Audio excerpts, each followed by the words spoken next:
Muy buenas tardes. Good afternoon.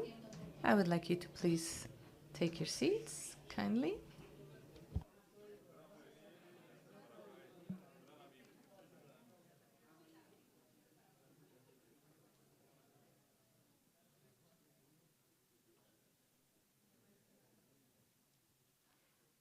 Buenas tardes. Good afternoon.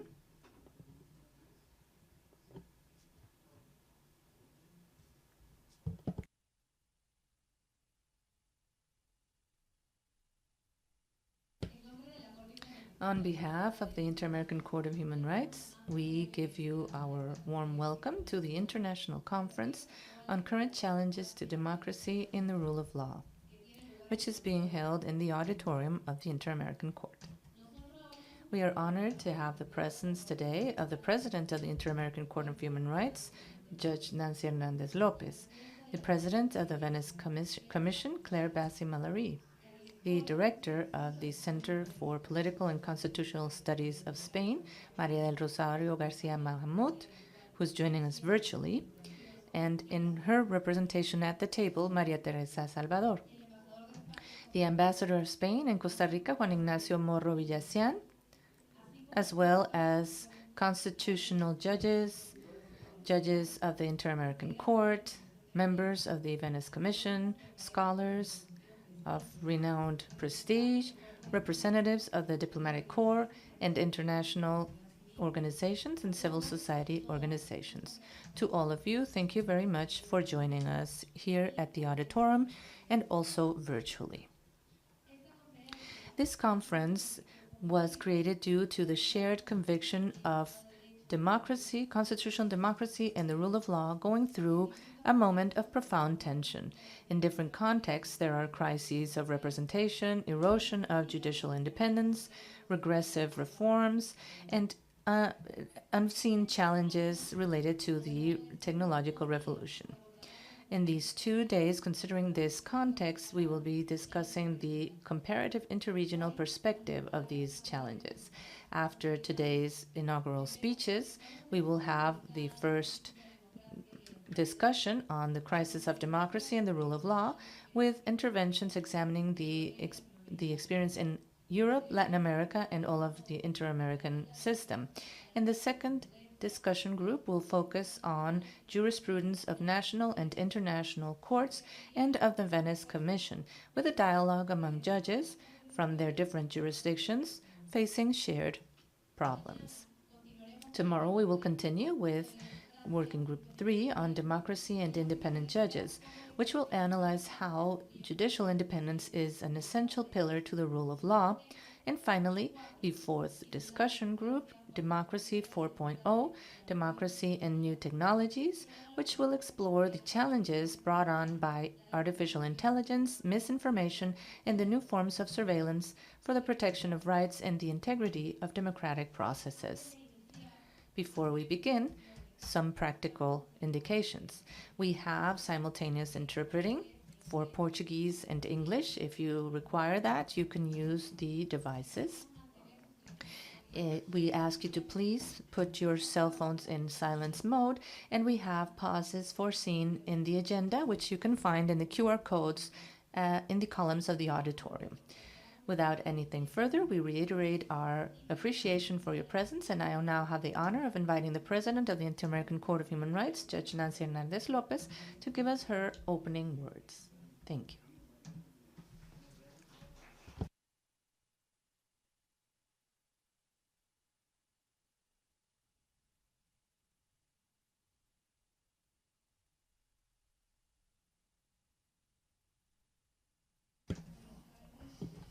Good afternoon.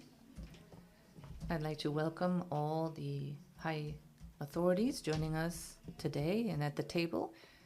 Your Excellency, Claire Bassi-Mallory, President of the Venice Commission.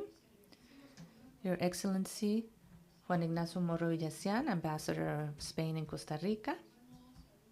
I also cordially welcome the Minister, Luis Edson Fachin, President of the Supreme Court of Justice in Brazil, to Carmen Lucia Antunes Rocha, Minister and President of the Superior Electoral Court of Brazil, Mr. Jorge Enrique Ibáñez Najar, President of the Constitutional Court of Colombia, Ms. Maria Pia Silva Gallinato, and Ms. Nancy Yanis, Ministers of the Constitutional Court of Chile, Ms. Ingrid Hesse Herrera, Ana Maria Garro Vargas of the Constitutional Court of Costa Rica, Mr. Manuel Bortiagudo Valdez, Justice of the Constitutional Court of Peru, Ms. Maria Consuelo Heredia, Judge of the National Court of Justice of Ecuador, Ms. Veronica Vilcova, Professor of Constitutional Law of the University of Carolina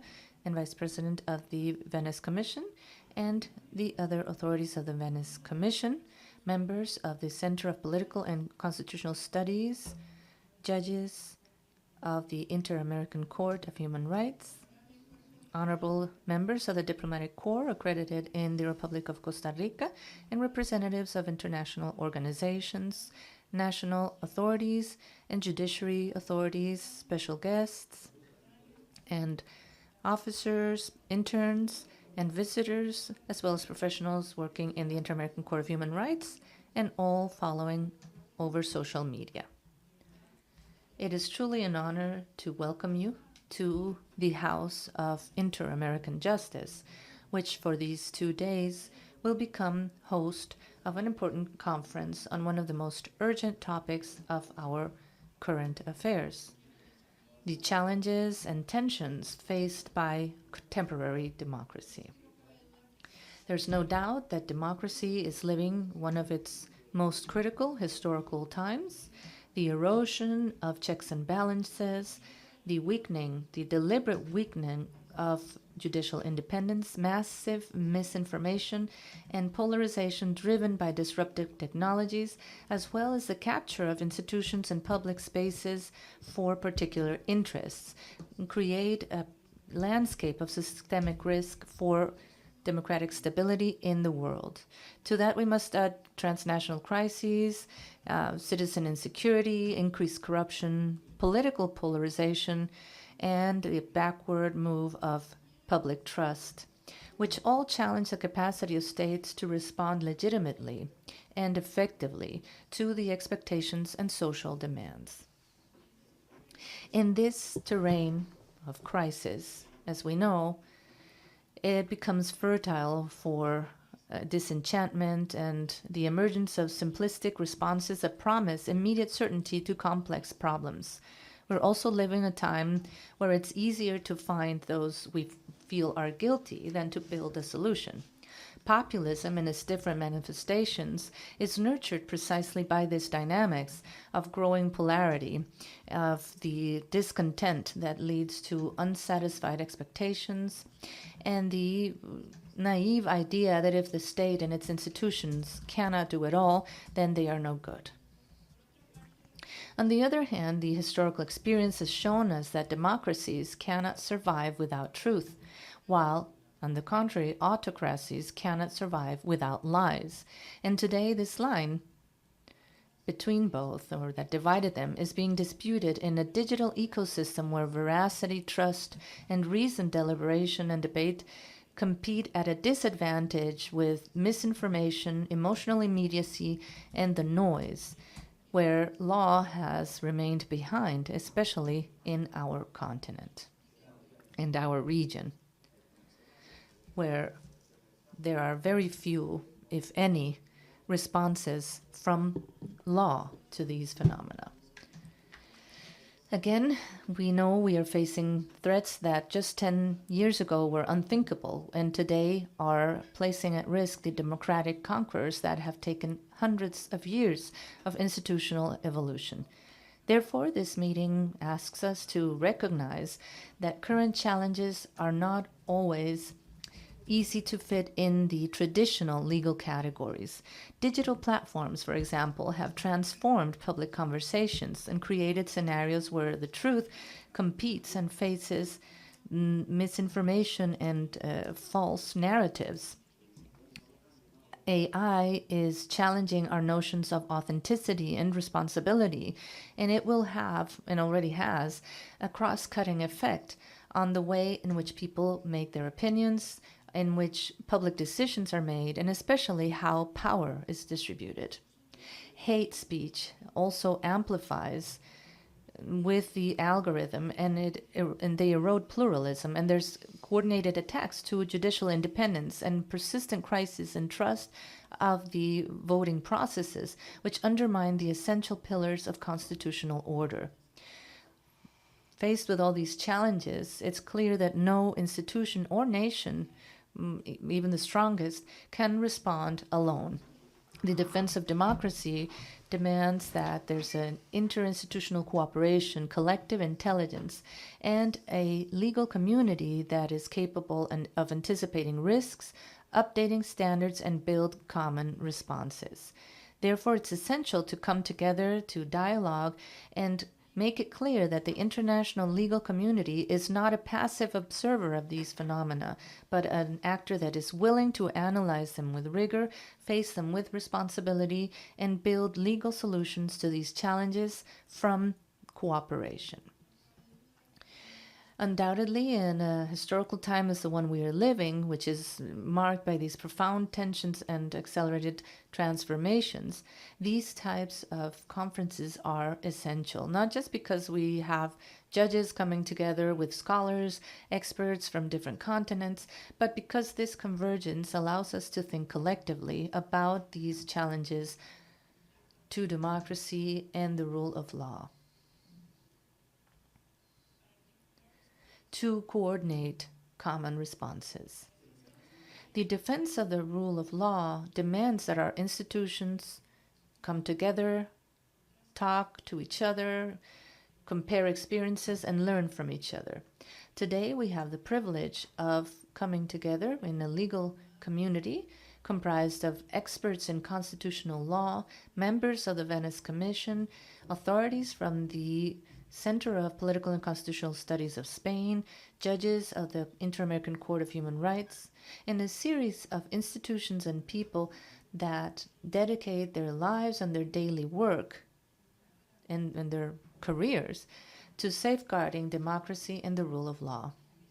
In this dialogue, the Inter-American Court provides its essential role as an international court that guarantees and defends human rights and the democratic order in the Americas. On its part, the Venice Commission enriches the analysis by bringing constitutional compared standards to guide reforms and prevent institutional erosion. And the Center for Political and Constitutional Studies reinforces the academic thoughts on the contemporary phenomena of democratic constitutionalism.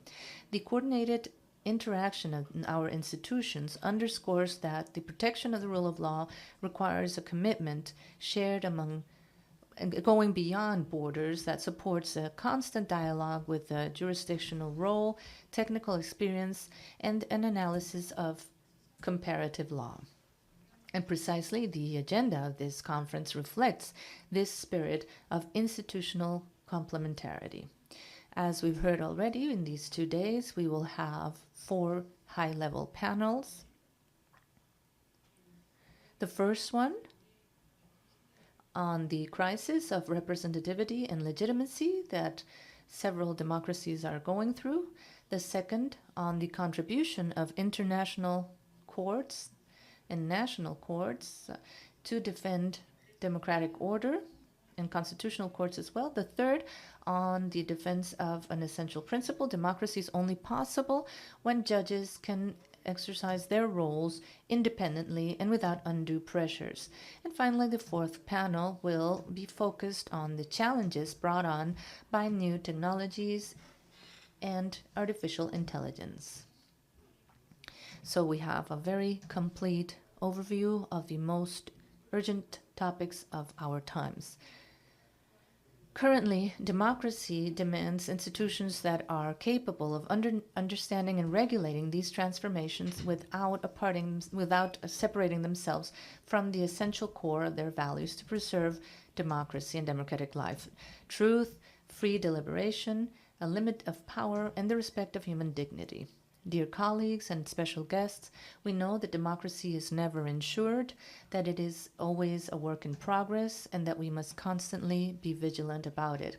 History has shown that anything we do or don't do, especially at these critical times, from our corresponding roles, will end up shaping our destiny. And it's precisely in times of uncertainty like the ones we are living through where it's most obvious to see the true nature of institutions and the responsibility of those who serve in them. May this encounter serve to remind us of this unfinished work, not to make us weary, but to be awake and ready. Thank you very much.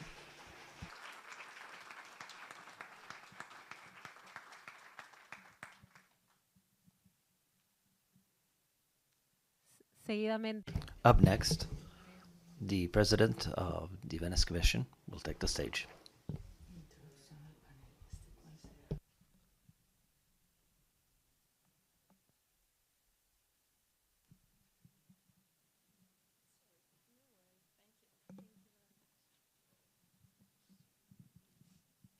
Madam President of the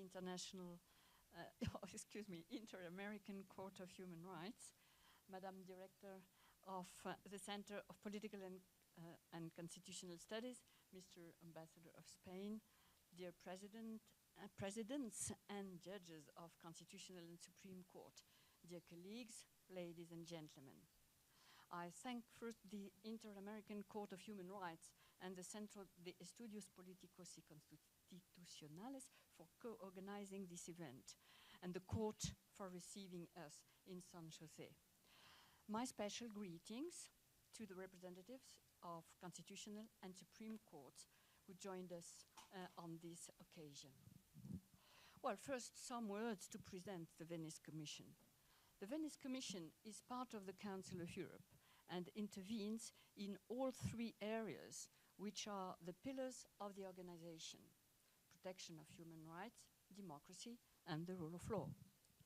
The first article of the Venice Commission Statute clearly states that it aims at promoting the rule of law and democracy, as well as examining the problems raised by the working of democratic institutions and their reinforcement and development. Its mandate was very clear: to strengthen understanding of the legal systems of all participating states, particularly with a view to bringing these systems closer together, to promote the rule of law and democracy, and to examine the problems posed by the functioning, strengthening, and development of democratic institutions in different countries.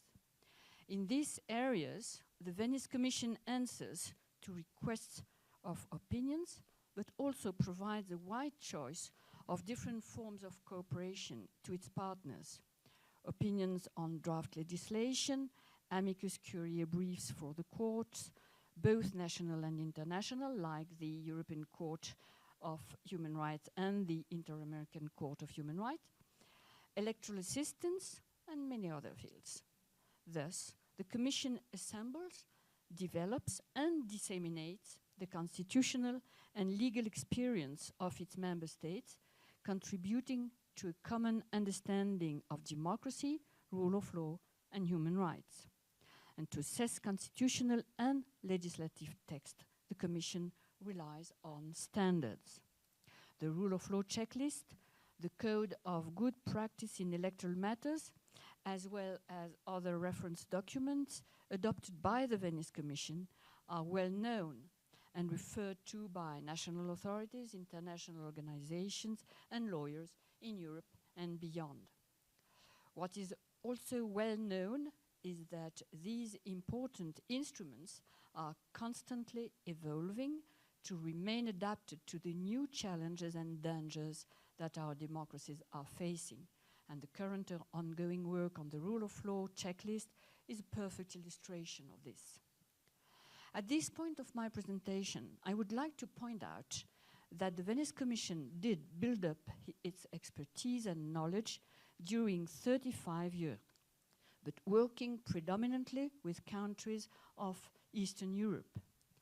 And it's partly thanks to the work carried out recently, over several years, in some of those countries which are confronted now with insidious changes within the democratic system itself, that the Commission could, excuse me, could discover the fragility of certain situations, try to understand how they can break out, and discern that there were new challenges that all democratic countries could face. I'm sorry. And it gives a way to find how to, no, please. Thank you. And it gives a way to find how to contribute to face and indeed to impede this democratic backsliding the Council of Europe denounces in all its member states and elsewhere.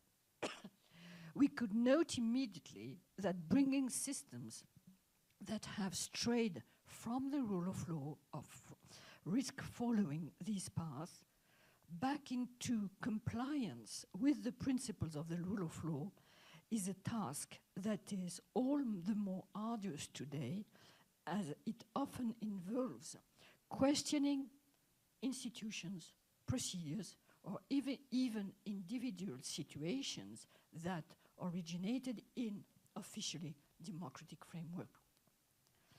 Well, today and tomorrow, we will discuss the current challenges faced by democracy and the rule of law. The threats are real and do have a serious impact on democracy in Europe and in Americas. Attempts to capture democratic institutions to promote political agendas, manipulation of electoral processes, very often by using new technologies, cases of undermining of the independent judiciary and questioning its role in protecting individual rights and democratic institutions, attacks against international institutions promoting democracy, human rights, and the rule of law. And these threats occur when we assist to the spreading of a liberal critique of democracy and the rule of law. First, about democracy. Well, we know that there is no unique and simple definition of this word. But today, I'll refer to a recent work of the Venice Commission, which at its June 2025 plenary session has adopted an amicus curiae brief for the Inter-American Court of Human Rights on democracy as a human rights as a means for social, political, and economic development and the effective exercise of human rights, or as both. In its amicus curiae brief, the Venice Commission had made several observations and formulated recommendations that could be of particular interest to our exchanges in the framework of this event. The Venice Commission has held that rather than elevating democracy to an individual or a collective human right, it would be preferable to keep democracy and human rights separate, yet closely intertwined. Democracy can be protected through the judicial protection of the many recognized individual rights, which are its constitutive elements.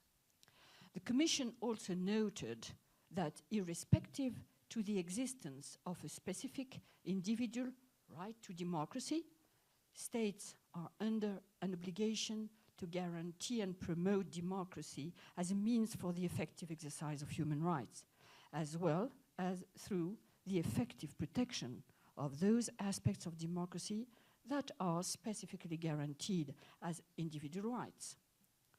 And here, in the Temple of Human Rights, as in the European Court of Human Rights, I must underline that the human right, in the meaning of our convention, the freedom of expression, is fundamental for democracy. Without it, democracy cannot live. And the first attempt to undermine democracy is the restriction of this particular freedom.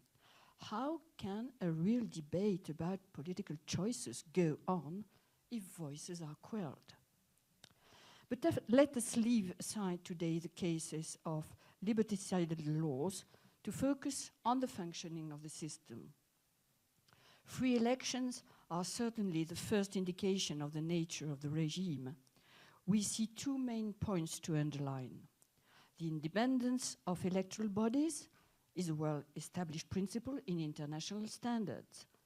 In the case of bodies responsible for electoral dispute resolution, the Commission pointed out that the independence requires, firstly, autonomy, meaning that judges and members must be free to exercise their functions without being subject to any hierarchical constraints, subordination to any other body, or taking orders or instruction from any source. And impartiality. We can refer to these requirements set for the judiciary to explain all that. But we are also aware of the threat of new technologies to democratic elections. The abuse of rights has been a risk during electoral periods since the beginning of representative democracy. However, these dangers have increased alongside the widespread adoption of digital technology. And a wide range of phenomena are now possible. Recent elections in Europe and in the Americas provided us with numerous examples of actions aimed at undermining democratic processes. Second points will be about rule of law.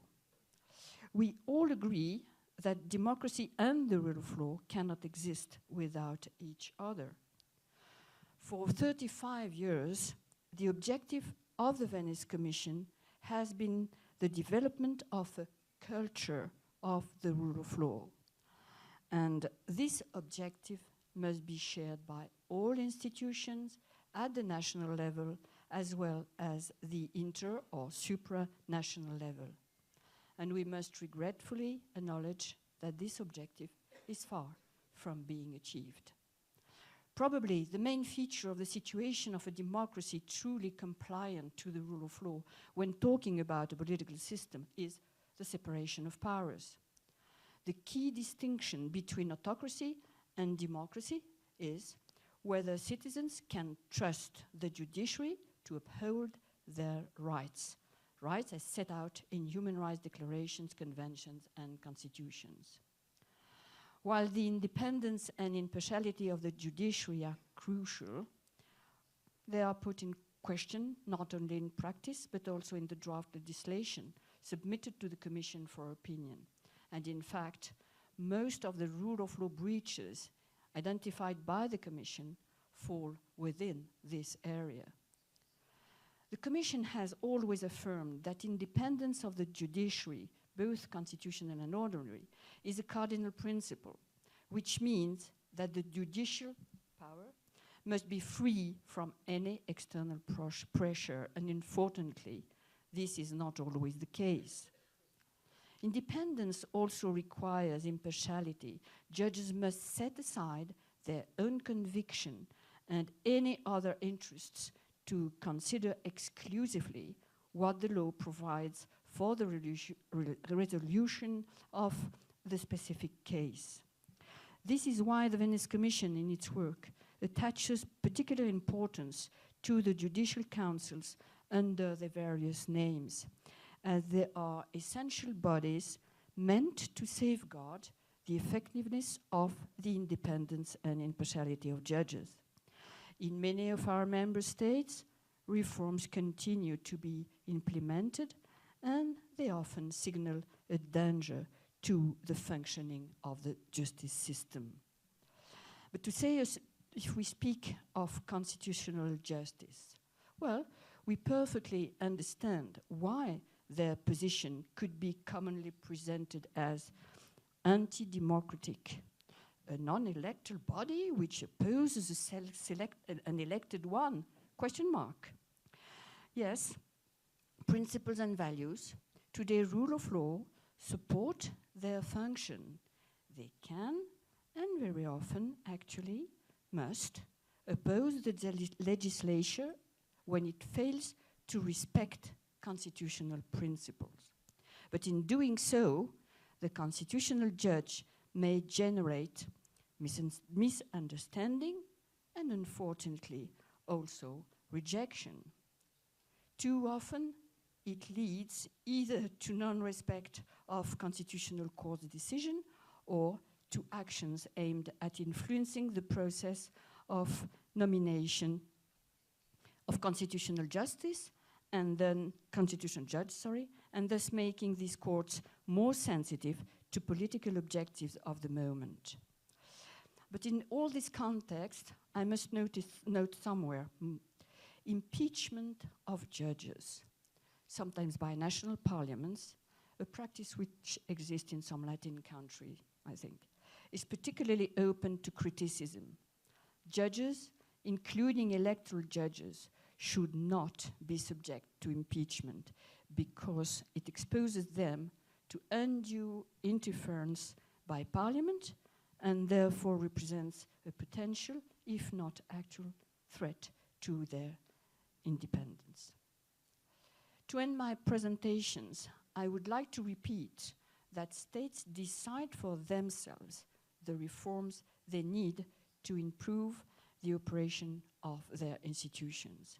However, taking into considerations the decision of the European Court of Human Rights, the Inter-American Court of Human Rights, and recommendations of institutions like the Venice Commission can help, and I say help, national legislators to make short choices in line with international standards and best practice. And the Venice Commission itself highly values the interest of the Inter-American Court in its work and considers that it is very important to maintain and develop these synergies. Well, I believe this important international conference gives us an excellent opportunity to follow up on the reflections on problems that I've referred to, and I'm looking forward to our exchanges today and tomorrow. Moreover, we have a pleasure to have judges from several constitutional and Supreme Courts who could enrich our discussions with their national experience. And before concluding my intervention, I would like to thank the European Union for supporting some of the activities of the Venice Commission in the Americas and other countries outside Europe, including this conference through a project called Support to Democratic Reforms, Human Rights Mechanisms and Rule of Law Principles in Latin America. Thank you for your attention.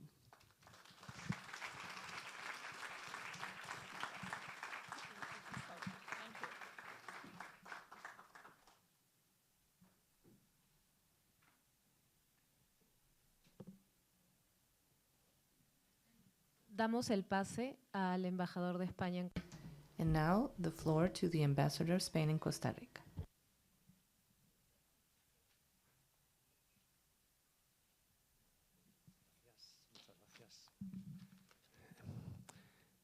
Muchas gracias. Thank you very much and good afternoon. President of the Inter-American Court of Human Rights, President of the Venice Commission. I would also like to give some words on behalf of Rosario Garcia Mahamud, who's not here today but has been essential to the organization of today's event, and we have Maria Jose representing her today. Judges of constitutional courts, justices, experts, ambassadors, dear friends. I will not read an intervention. I just want to give a few words. Hopefully it will be of interest to you.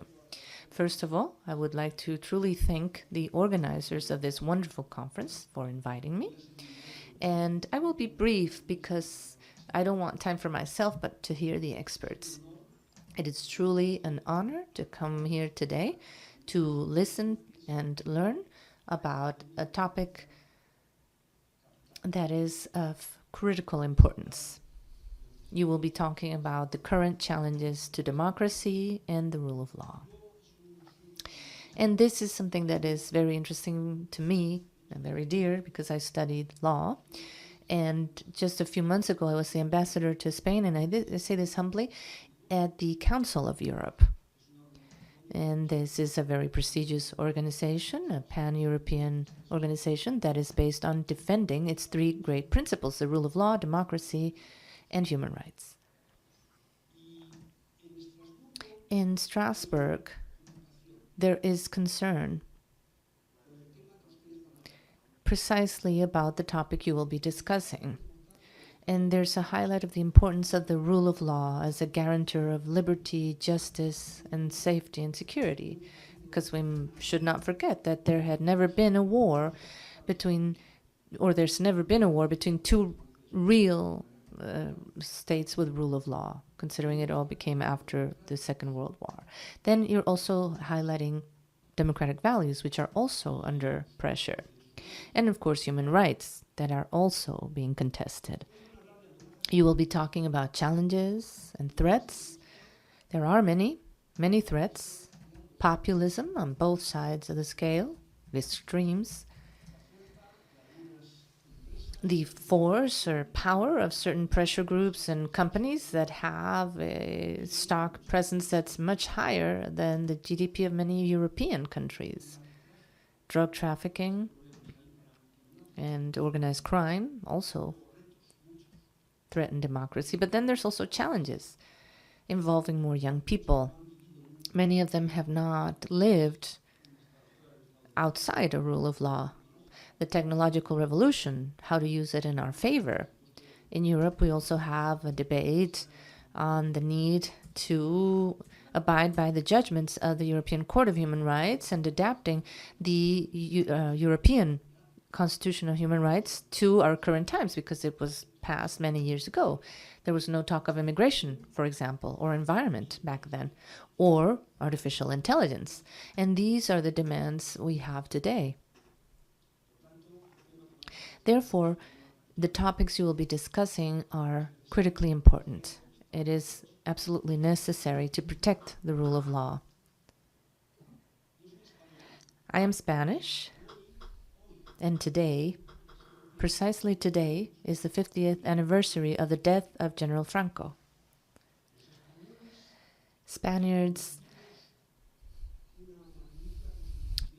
created a wonderful constitution in December of 78, which enshrines a social and democratic rule of law state. And thanks to that, Spain, humble Spain, has lived through a time of political liberties and economic and social progress never before seen in its history, the most important time. And that's the difference between living in the rule of law and an autocratic state.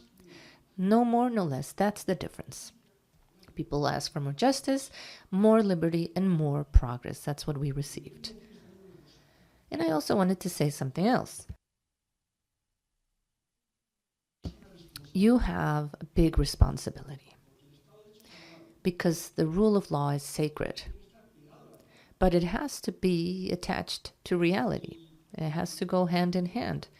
In the Council of Europe in Strasbourg, there are many European countries, some more vocal than others, but there are many, saying that the guarantor state is perceived in public opinion as protecting the criminals more than victims. So that should lead us to reflect. I'm not saying it is so, but it should lead us to reflect. And it's not my words. Many countries are asking about this, and countries with a long-standing democratic tradition. So we have to consider that as well. I won't say anything else. I said I was going to be brief, and it's been too long already. Thank you very much for coming. I'm really looking forward to hearing all of you and willing to learn. And of course, if you want to come, we have a reception this evening, so you're all invited. Thank you.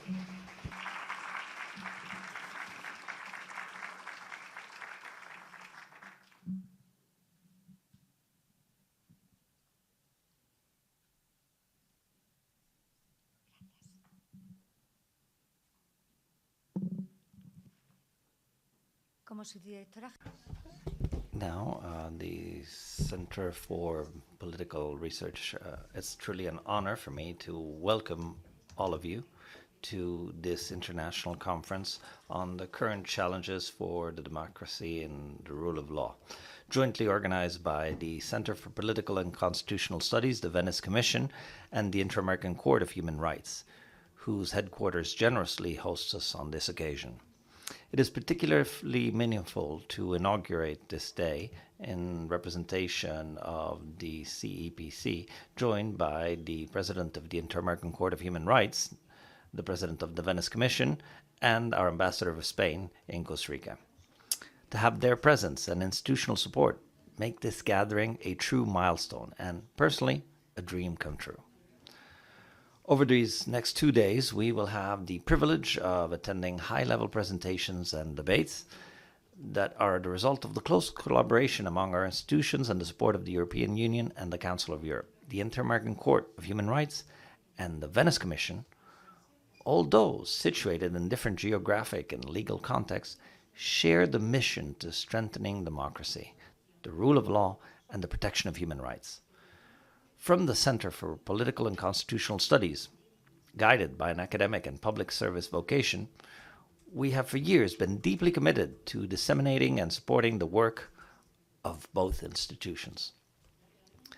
The relationship of the CEPC with the Venice Commission has been progressively strengthened throughout the years, and particularly since 2019, until it culminated in the signing of the Memorandum of Understanding on 9 December of 2020. This agreement has enabled progress in technical cooperation in essential areas such as the strengthening of the rule of law, the separation of powers, constitutional justice, representative democracy, and the promotion of international standards. As a result of this collaboration, joint activities have been carried out, publications and research projects have been developed, as well as the creation of a dedicated line of work linked to the Venice Commission within our research program for Garcia Pelayo program, which facilitates research stays and secondments. And likewise, on 11 July of 2024, we had the honor of formalizing a framework cooperation agreement between our center and the Inter-American Court of Human Rights. This agreement will make it possible to deepen the study of law in the Ibero-American sphere, promote joint academic activities, and also encourage the exchange of practices and publications for master's degree and researchers at the Inter-American Court, as well as to facilitate the participation of its officials and researchers in our training programs. Throughout these next few days, we will discuss relevant issues such as the crisis of representative democracy, judicial independence, and the impact of new technologies on democratic systems. We will have the participation of judges of the Inter-American Court of Human Rights, members of the Venice Commission, and justices of constitutional courts from the region and from Europe. I cannot think of a more appropriate setting to consolidate this institutional alliance that we currently celebrate under our shared commitment to strengthen and give visibility to the essential role that our institutions play in light of the growing challenges to the rule of law and democratic stability. I would like to also extend our deepest gratitude, therefore, to the Inter-American Court of Human Rights, to its president, Nancy Hernandez, to the president of the Venice Commission, Claire Bassey Malawi, as well as to Paulo Saavedra, the secretary of the Inter-American Court, Sergei Kuznetsov, the head of the Cooperation Division of the Venice Commission, and Rafael Bustos, who is a full member of the Venice Commission on behalf of Spain, whose joint efforts have made the organization of this conference possible. Our thanks also extends to all speakers, moderators, and participants who will provide content and academic excellence to all of these sessions. And given that our director was unable to be with us in person today, she still wished to be present in some way. And so we will show you a video that she has prepared to share her words of welcome and her best wishes for the success of these upcoming days. Thank you very much.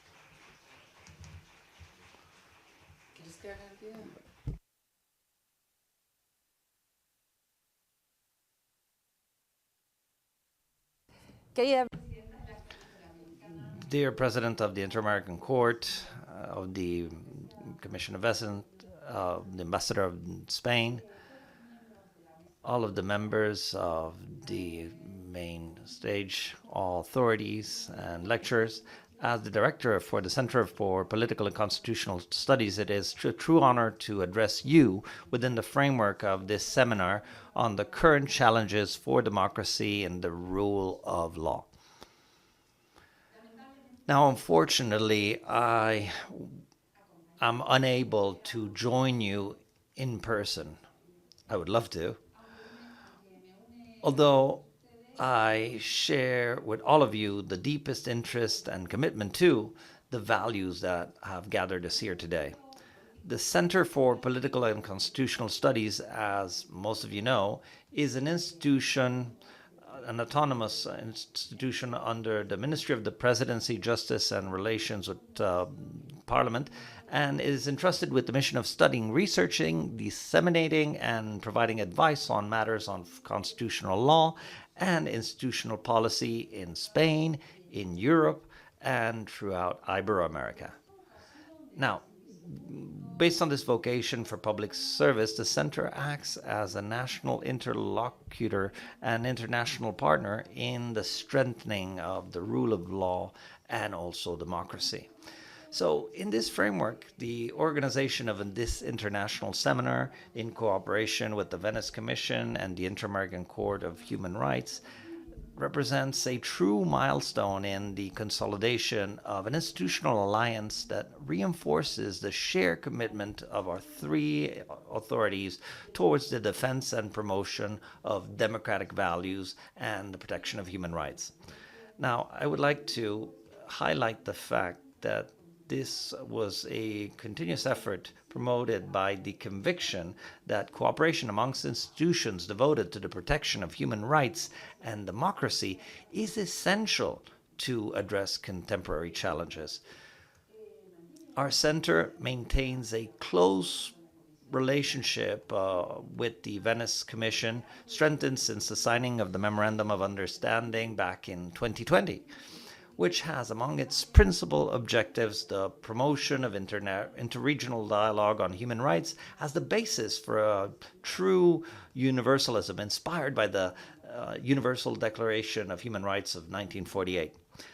The Center cooperates with the Venice Commission through the participation of Spanish experts in the Commission as full or also as substitute members, but more recently through the possibility for some of our Garcia Pelayo researchers to carry out their work with a stay at the Commission as part of their training and learning, and through the joint development and the dissemination of reports, opinions, and translations of the most relevant reports into our shared language, the Spanish language, which contribute to greater influence and awareness of the Venice Commission and its standards, and so they can have greater influence so that it's better known in the legal system throughout Spain and the whole Spanish-speaking world.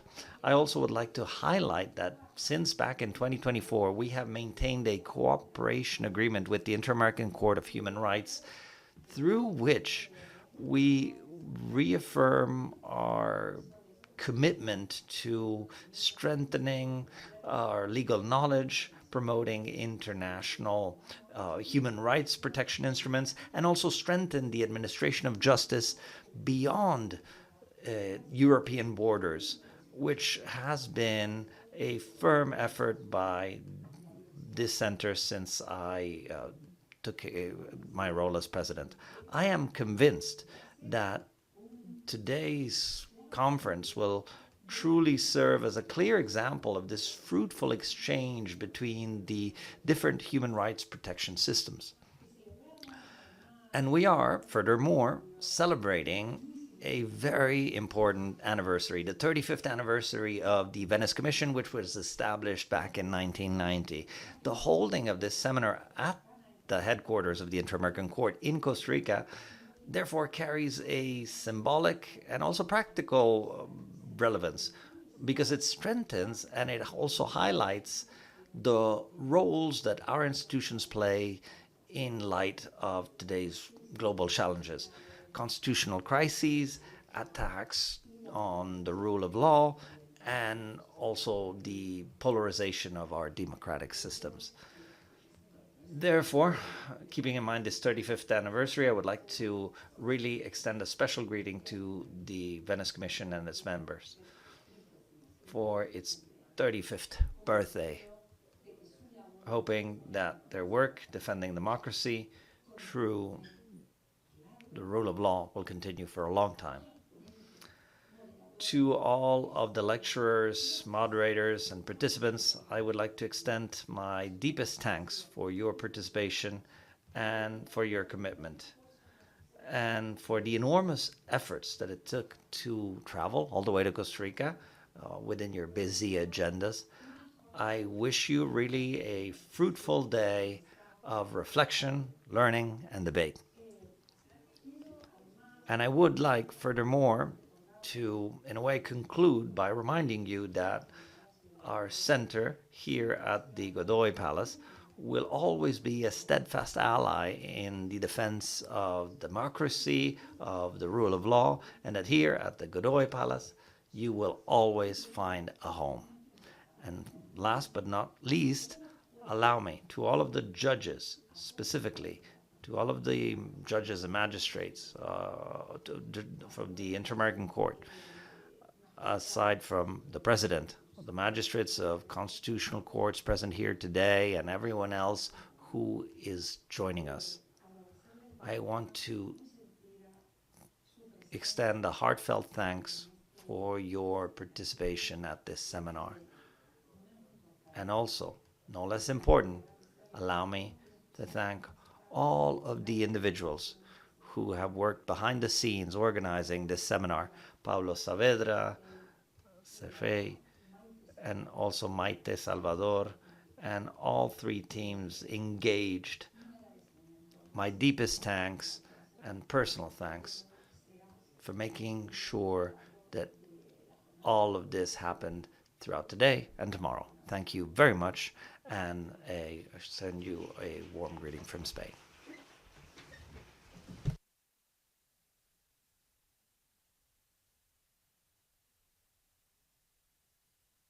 Con esta intervención, With that, we conclude the inaugural speeches. So I now ask all those at the main table to please join the rest of the audience, and those who will be in the first discussion group, Crisis of Democracy and the Rule of Law, to please take your seats.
Bueno, muy buenas tardes.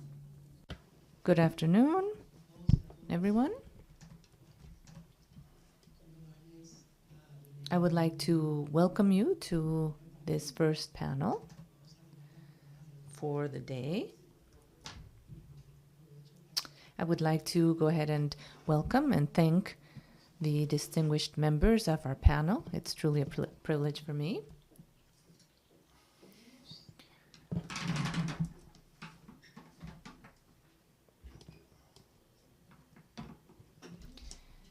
It has been since at least the famous report for the Trilateral Commission of 1975 by Crozier, Huntington, and Watanuki, where there was first mention of a crisis of democracy. That report highlighted a supposed excess of democracy, which at that time led to several types of criticism. Now, could we continue talking about a crisis today? If this crisis has now been going on for 20, 30, 40 years or even more, is it still a crisis? Or is it a chronic condition now? In any case, this panel will surely invite us all to reflect upon the causes of the crisis, this fatigue, disenchantment, and tiredness with democracy, at least in its most recent manifestations. And we will hear about what to do to face this phenomenon, especially from international courts such as this one. Although I would not talk too much about it because we have a specific panel on the matter. A brief, incomplete, and even arbitrary overview of the literature gives us some hints as to the causes of this crisis. And we might find some echoes of this in the speeches of our panelists. Gargarella tells us that it's related to a constitutional model of the end of the 18th century, imported to Latin America, which was more interested in reducing citizens' power to defend certain groups, the selected few, the rich and well-born, as Hamilton put it, more that than in promoting truly democratic values.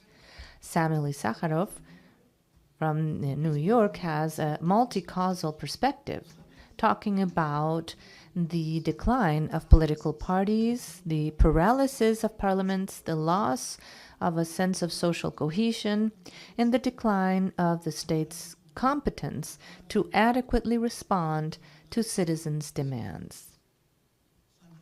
Van Reybrouck and others blame electoral democracy and suggest more of a system that goes along with the antique Greece or classic Greece. In that sense, Landemore and others tell us we should have small deliberative audiences that are randomly selective.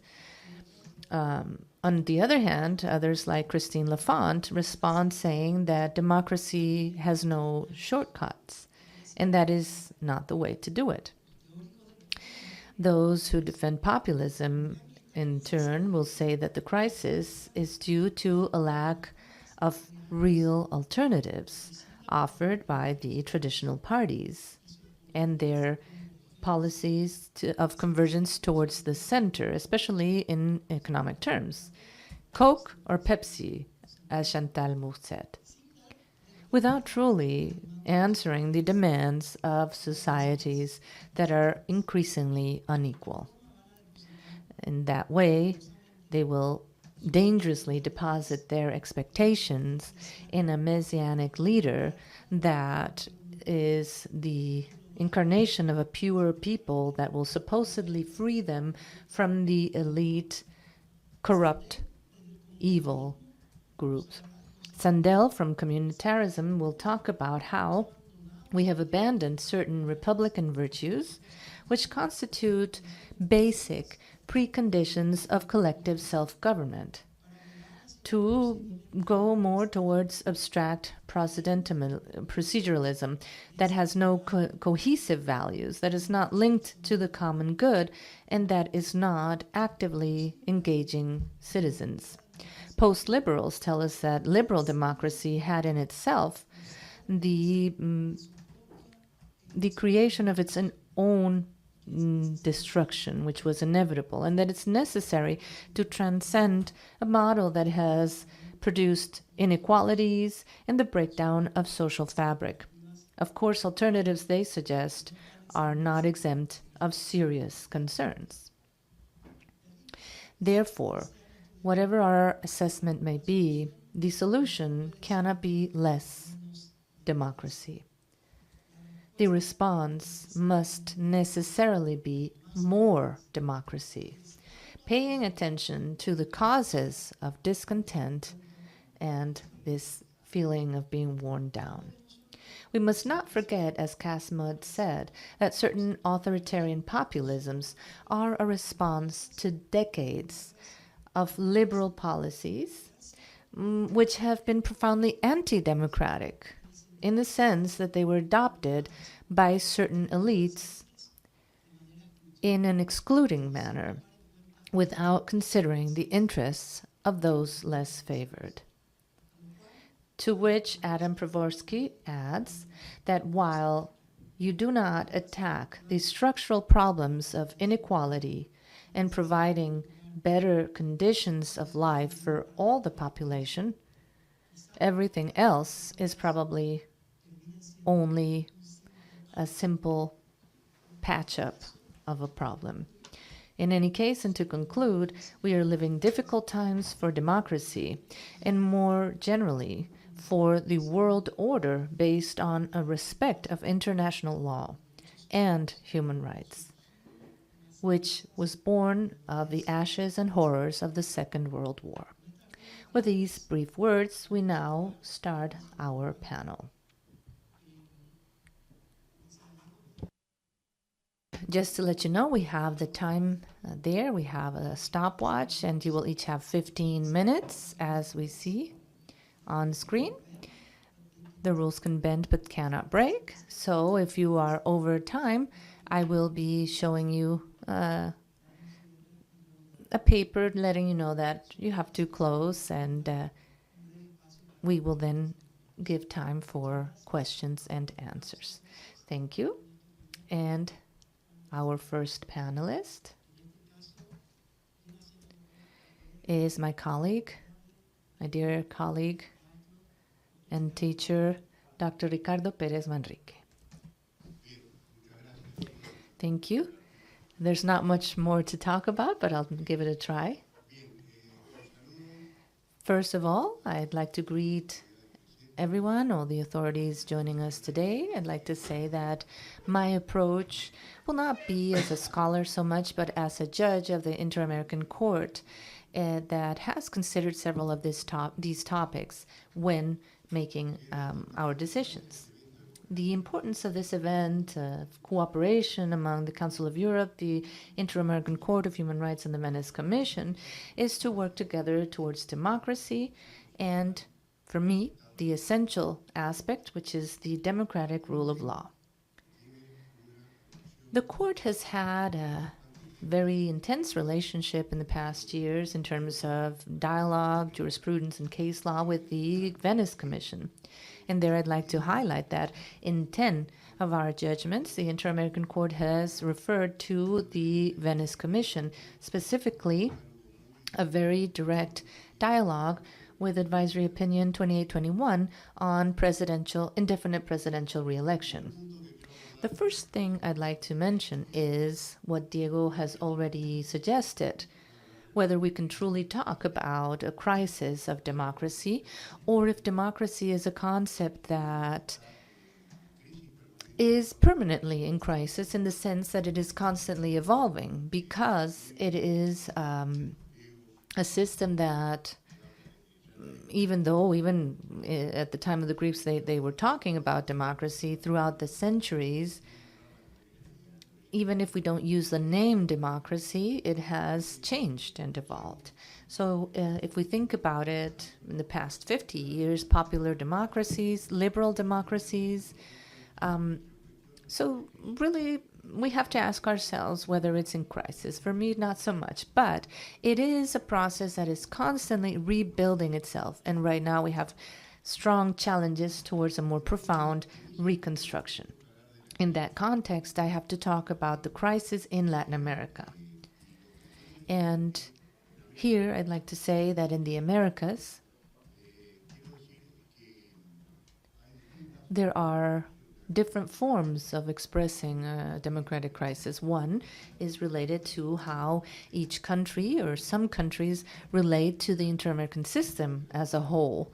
The human rights protection we have in the inter-American system and how it's linked to the Organization of American States, its mother organization. Some trying to leave the system, ignoring it, or in terms of internal policies, acting in a way that is not democratic, without democratic debate, but by imposing predetermined majorities.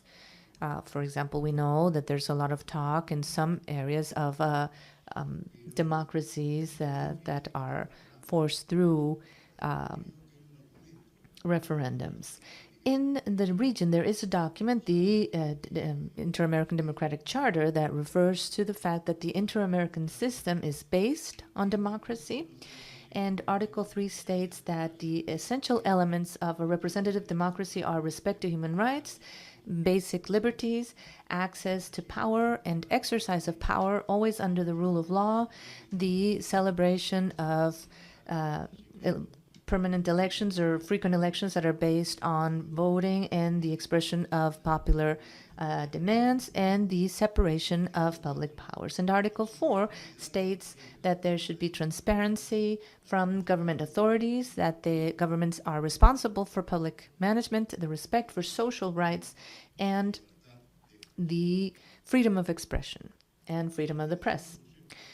Based on this concept, we will see that in 46 years of work, the Inter-American Court of Human Rights, as a court itself, has had to face several types of infringements and impacts that are related to the independence and separation and autonomy of powers, freedom of the press and freedom of expression, the defense of democracy, and the prohibition of repercussions or consequences because of defending democracies, and the impact to electoral bodies as a means to attack what I have called a coordinated policy of attacking control organisms or controlling bodies. When you attack a controlling body, you are seeking the arbitrariness of power. If there's no control, there is arbitrary power, and therefore we see how freedom of expression is then affected, and we see an impact on the exercise of people's rights, and a series of aspects, such as some cases the court has heard on Ecuador, when there was a full removal of the maximum authorities of the judiciary and the constitutional court, besides its electoral body. In that case, the court referred to that structural crisis of the system, stating that there was an impact to the rule of law and the existence of a true democracy had been undermined in Ecuador. Therefore, I believe that we can ask ourselves, on the one hand, what are the causes of this deterioration? And this is not so much necessarily for us as legal scholars, but more for social scientists, because of the several implications. It can have multiple causes and implications. I believe that the representative democracy, rule of law, and human rights, as expressed in the concept of a democratic rule of law, are along with the points I mentioned of the Democratic Charter, they are the minimum elements so that we can say that a society, a country truly lives within a democratic rule of law.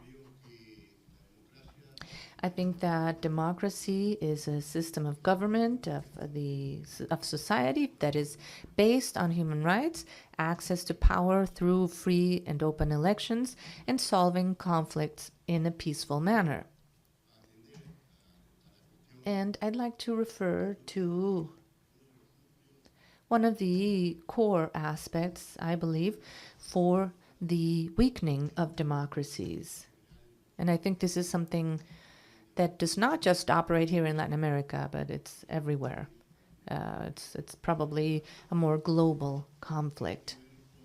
And it's the way the basic principles of democracy, the original principles, democracy that has about 200 years now throughout the region, which is checks and balances. There is a substantial aspect of democracy, and our court has said this in the case of Hellman versus my country, Uruguay, where the rule of a democracy regarding majorities and minorities. And there are clear rules. A democracy, to be a democracy, has to ensure government elected by the majority, but it must also ensure that those majorities are not imposing their view on the minorities, and that they do not colonize power based on a large majority and then tend to distort the whole system. And so there should be some control. And we have some progress in terms of freedom of expression. There's been also cases on political parties and progress regarding judicial systems, which worldwide have been affected, whether it be through colonization with judges that access their posts in irregular manners, or through an absolute majority that are not truly independent and impartial but respond to a power to fulfill a role that is today being questioned so much by the populists, which is the counter-majority role of the judiciary. The judiciary, when it no longer is the counter-majority and becomes another authority that is just pro-majorities, and there is no control. Control has been blocked, and there's a serious consequence for democracy. My concern regarding freedom of expression, and for that I remember 585 advisory opinion of the Inter-American Court of Human Rights, which in which the court stated that without freedom of expression there's no democracy, and if a society is not truly informed, it is not truly free. That is why it's so important to defend freedom of expression. And all the conflicts that we see today regarding freedom of expression in a digital world, and how tremendously difficult it is today, and that's one of the big challenges of our times, of taking to the digital world the same guarantees of a democratic rule of law. It's very difficult to take the basic principles of the democratic rule of law to the digital world. It could take us days just discussing that, the rule of law and how it works in its relation to digital platforms. Something else I'm very concerned about as a control mechanism, this is happening unfortunately in the world and very commonly in Latin America, how we see an attack to people and institutions that defend human rights.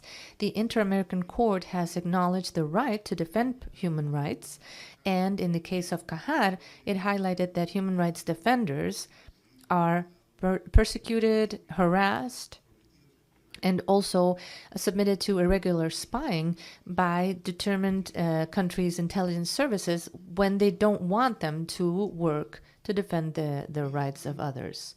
I believe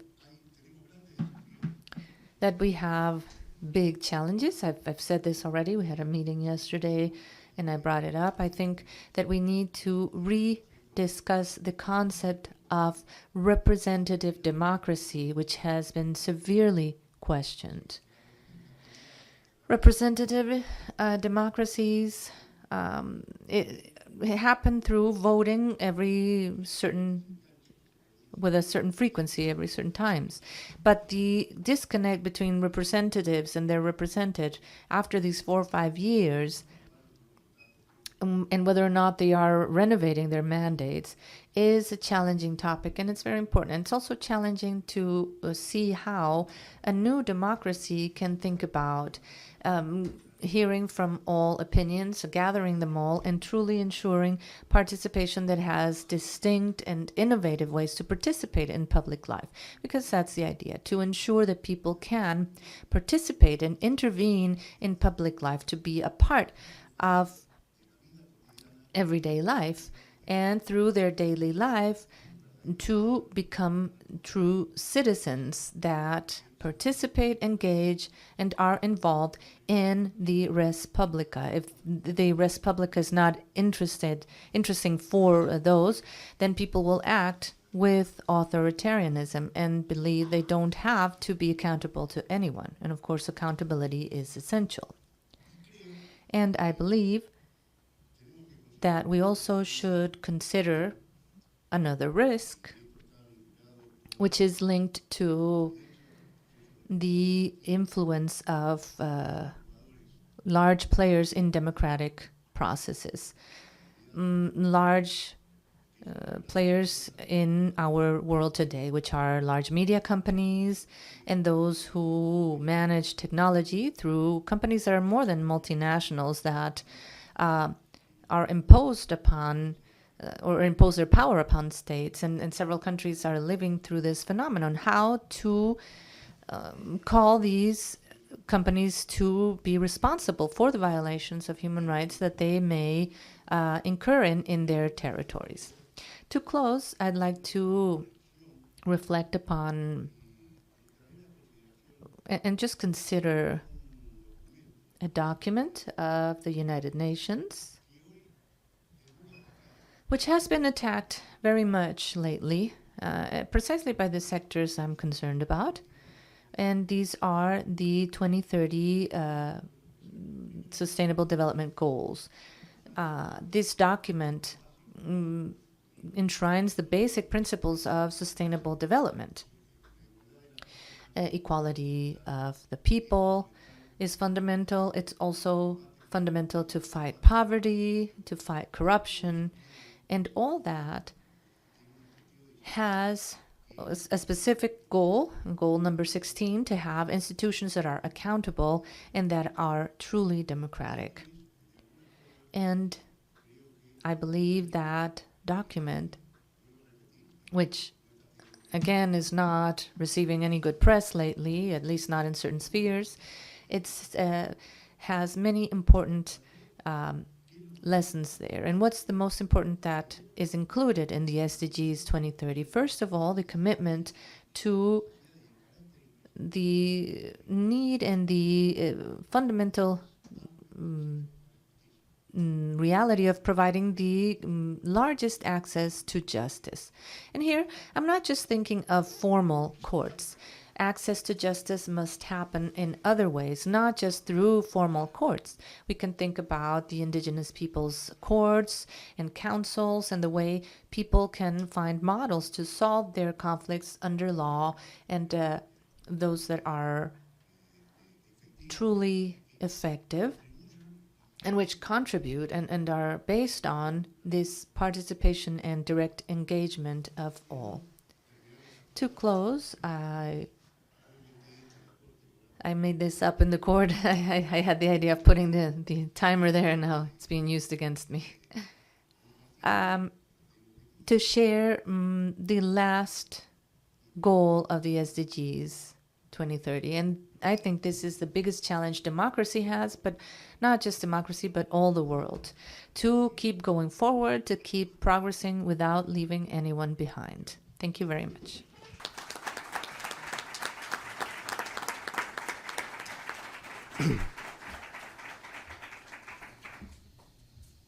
Muchas gracias.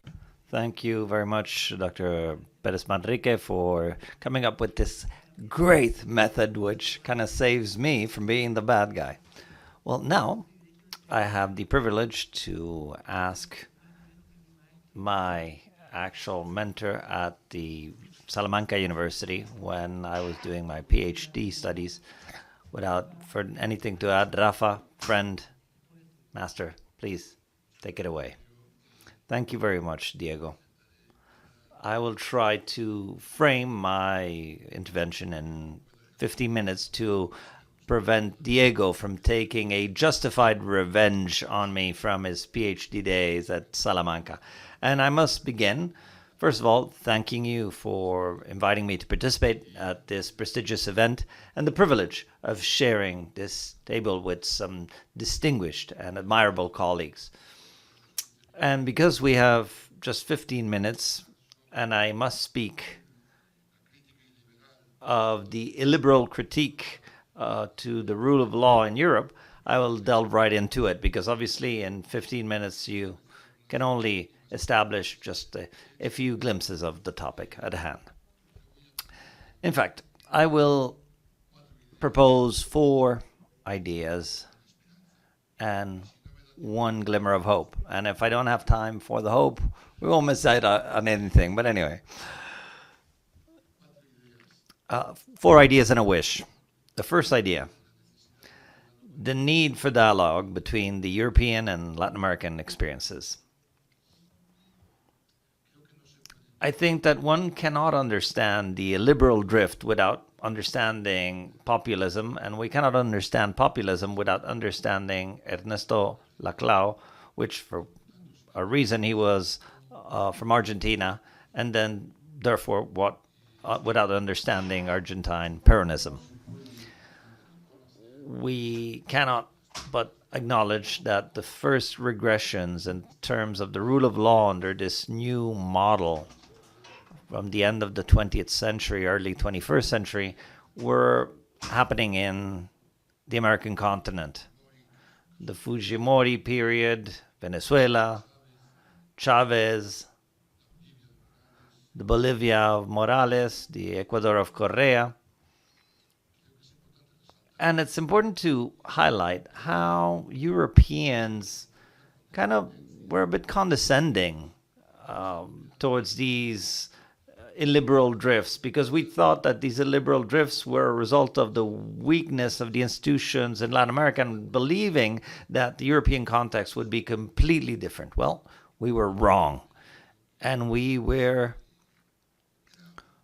gravely wrong, I would say, because we've seen those same strategies be applied in Europe and not in new democracies, but from the so-called old democracies.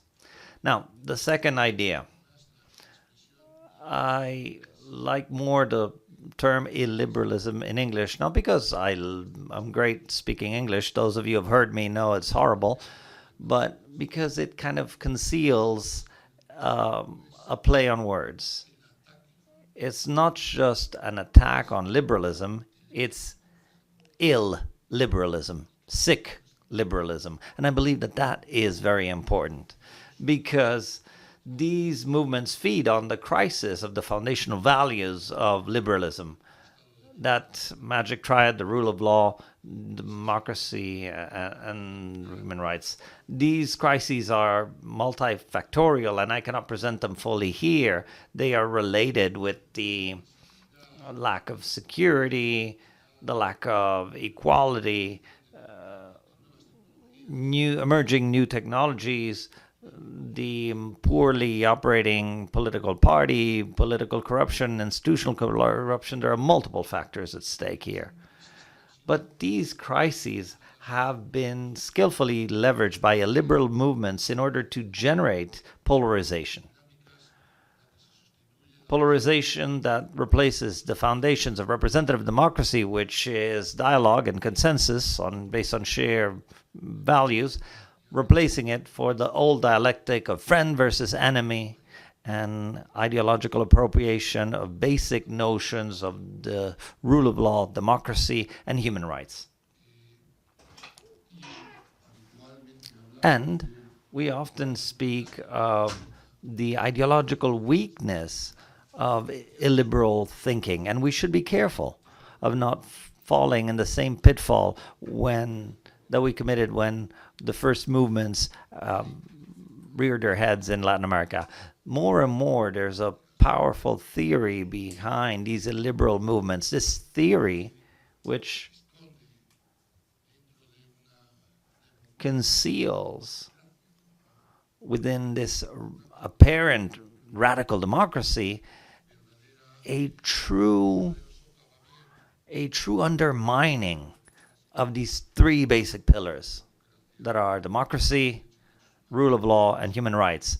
But it's concealed. That undermining is concealed within a democracy that is no longer representative, but is rather elective. Third notion, or third idea. I'm going quickly through these. I'm trying to stick to the time frame. The one is that I'm going to spend most time on. We say that illiberalism is weak ideologically because it cannot be easily analyzed from classical categories. I believe that we were analyzing political movements. You cannot position it on the left or right. You cannot position it as conservative or radical or transformative. But it does enshrine a similar procedure, a same way of setting itself in motion, a same modus operandi, which, if you allow me to summarize, I would say can be summarized in three basic instances. What I would call the electoral moment as a deconstituting moment, the illiberal moment purely, and the ill democracy moment, which I don't know how to translate into Spanish, but a sick democracy, ill democracy. But the electoral moment consists in interpreting elections in which this illiberal movement wins, not as a regular political event under Ackerman's theory, but rather as something that is truly an act of destruction or an expression of the will of the people in order to destroy the previous constitutional system. And so by winning the elections, the movement, the victorious movement, presents itself as an expression of the we, the people, the people mobilized in their utmost expression with the sacred mandate of destroying or dismantling the previous system and of rebuilding it on new foundations that are based on a new democracy that this illiberal movement personifies, usually through a strong leader. And this is important. And this is something we must not forget. They win elections. And they win elections according to the rules of the old system. They win the elections, and from that moment on, they will not only maintain a dialectic of pretend democratic legitimacy, but they will also try to maintain, and this is radically different to what was done in the past, they will try to maintain formal legality. They will introduce changes, ensuring not to disrupt in a tangible way the existing legality.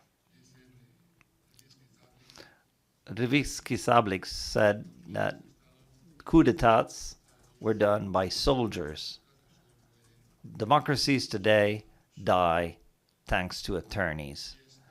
And this is literally true. The second moment, the illiberal moment, in its strictest sense. The illiberal moment entails that once this radical democratic mandate or pretend democratic mandate we seek to destroy all of the checks and balances of the constitutional structure that may result as an obstacle of this will of this people. And that's where the checks and balances is what they are aiming to destroy. How do they do this?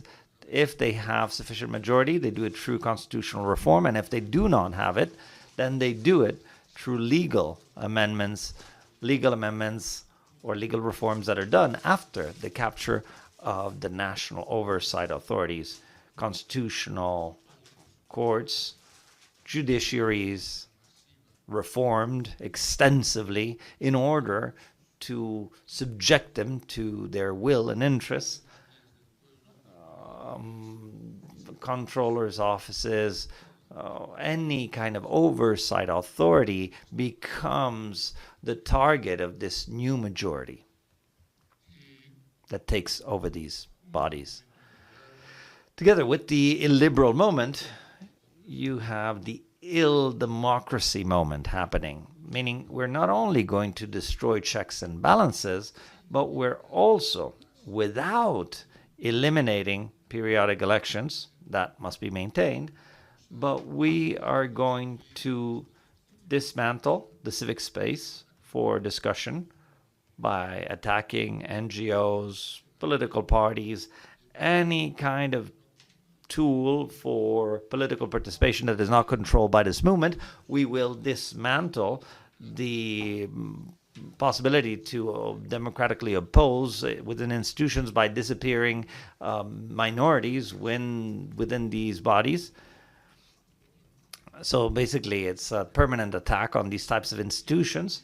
And finally, by changing the rules of the electoral game so that the ability to stay in power in the future for this illiberal movement can be guaranteed. From gerrymandering all to taking control of electoral democracy institutions, going through the mass use of new technologies, sometimes in cooperation with the large tech companies, sometimes simply by betting on the false neutrality of these platforms to distort public debate. Fourth idea, the result. The result is a disaster. The result is the destruction of any truly substantive aspect of the rule of law, the building of and this is, I didn't come up with this expression, but they come up with this Franken rule of law state, stitched together from fragments of the rule of law, and which apparently seems to be rule of law, but is not rule of law, because they have eliminated the checks and balances, because they have eliminated the deliberative process and the representation of minorities, because they did not eliminate civil rights except those for political participation. The Franken rule of law state is truly the right word. It's a rule of law that is merely formal, and it's a rule of law that is necessarily an autocracy that is at the margin of international legality and supranational oversight. And that's unavoidable, because the only check, the only balance that these movements cannot eliminate, because it's outside of their scope, is that is positioned outside of their state borders. That is why all of these illiberal movements are movements that go against to international law and go against integration, both economic, both whether it's true loose, because it's part of their DNA. It's an oxymoron. A democratic autocracy, or actually, I'll correct myself, an elective autocracy that is not really democratic, because it lacks powers. Now, a glimmer of hope. The last part. I have 45 seconds left, so that's my hope. If there's a hope, I would say that it's on the one hand, in the hands of that group that cannot be controlled, and it relates to checks and balances. The role of the international law and that law that goes above their states. But the stronger the integration, the more effective that hope will be.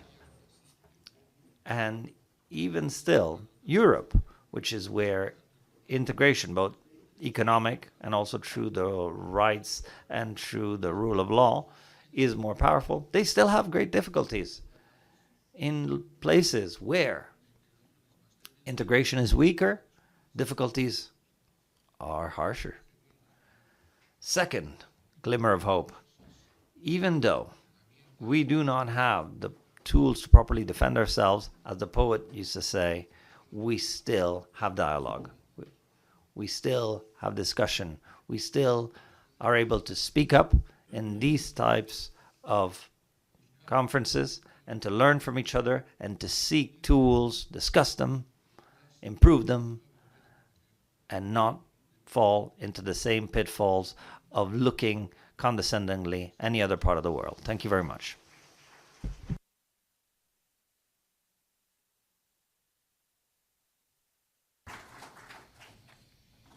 Considero yo que a veces la vida I believe that life is often enormously generous. It's truly been a privilege to have you as a mentor, Rafa. Really, thank you very much. Now we move on to our third lecture by Dr. Maria Pia Silva Vallenato, Minister of the Constitutional Court of Chile, who will talk about constitutional reforms as a response to the crisis of democracy in Latin America. Muchas gracias, Diego, y muchas gracias por la invitación a esta. Thank you very much, Diego, for this invite to this event. Really, I hope we have a fruitful dialogue between the academic realm, judges, and especially with the court. This really impressive scenario. It's truly an honor for me to be here. Cuando hablamos de crisis de democracia, ya han salido varios temas. When we discuss crisis of democracy, I will mention a few of these. But I also would like to look back at the situation of Latin America that led us to where we are now. Latin America, after more than 200 years, the emancipatory processes, the Latin American countries organize themselves around the phenomenon of constitutionalism, even before Europe, in fact. And they found their inspiration not only in illustration, but also in the model of the North American Constitution, Philadelphia. And then under the focus of this presidentialist government based on starting in the 19th century, these republics evolved unequally with periods of balance and unbalance, sometimes moving towards militarism.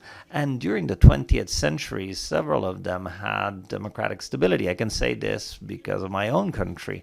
And as the social demands and the unrest towards an incapable political class that could not come up with effective responses during the 60s, we had outbreaks that led to some changes, some inspired by the Cuban Revolution. During the Cold War, and as a consequence of the application of the armed forces, the doctrine of national security.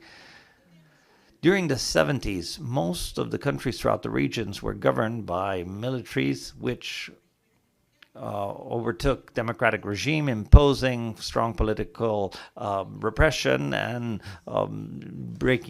affecting human rights. There were important civil wars and revolutions, which we must add the critical situation experienced by Colombia, also co-opted by guerrillas and drug trafficking. Since military dictatorships really governed either under existing norms or creating new institutionality that would adapt to their purposes, by Latin American countries at the end of the 80s, going through back to democratic regimes. They promoted substantial reforms to fundamental charters that were born from previous periods or drafted and approved new constitutions. As it exists, and as we discussed, there's a close relationship between democracy and the guarantee of fundamental rights, and this compels the states to respect them. In the processes for democratic transitions, the new constitutions born after the era of the authoritarian governments were focused on protecting the constitutional rule of law, strengthening judicial oversight, and deepening the guarantee of constitutional right, and also incorporating open clauses on the topic of human rights. The acceptance of the human rights treaties led to the insertion of Latin American states to the protection system. Not only those that are constantly evolving these rights, but also they have an expansive force. A key role is that played by the Inter-American Court on this topic, especially expressed in the application of safeguards related to state terrorism imposed in the Latin America in the 70s that led to crimes against humanity, but also in the court's protection towards other rights that are enshrined in the convention itself, and some linked to the democratic principle, as Ricardo just reminded us of. And this speaks of a transformative constitutionalism, which was also mentioned by Rafael, and which leads to a common constitutional use in Latin America that is defined by a combination of national law and international public law, with a focus on principles, the centrality of rights, and the strategy of pursuing transformations that in a gradual, incremental fashion. Now, the rights enshrined in the Convention, with new oversight mechanisms entrusted to the courts and bodies of the region, has allowed sentences not only to focus on international hierarchy, but also it has turned to the sentences of international jurisdiction, promoting the dialogue of various kinds. This includes references to judgments of the court, but also of the European Court of Human Rights. This in part explains the interest by certain Latin American countries of joining as members to the Venice Commission, and from there to have a dialogue among experts, some in their quality as constitutional magistrates in the case of Chile. As a consultation body, its standards guide on topics of democracy, human rights, and the rule of law, and these are leveraged by the member states, but also by international organizations such as the OAS, as Ricardo reminded us of, having issued several reports focusing on topics that concern countries of Latin America.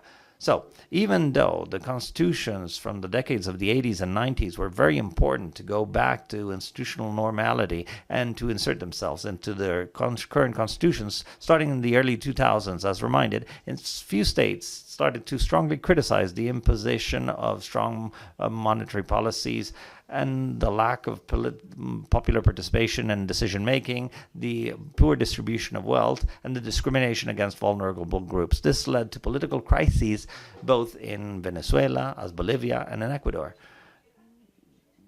The resolution of these crises once again led to imposing new constitutions that favored, unfortunately, the hegemony of the executive power and threatened the balance of powers. This new constitutionality is defined by a greater emphasis on the importance of social rights, a tendency towards participative democracy, displacing the merely representative one, as was also reminded earlier, the acknowledgement of collective bodies as political stakeholders, the reivindication of indigenous people, and sometimes the establishment of a plurinational power.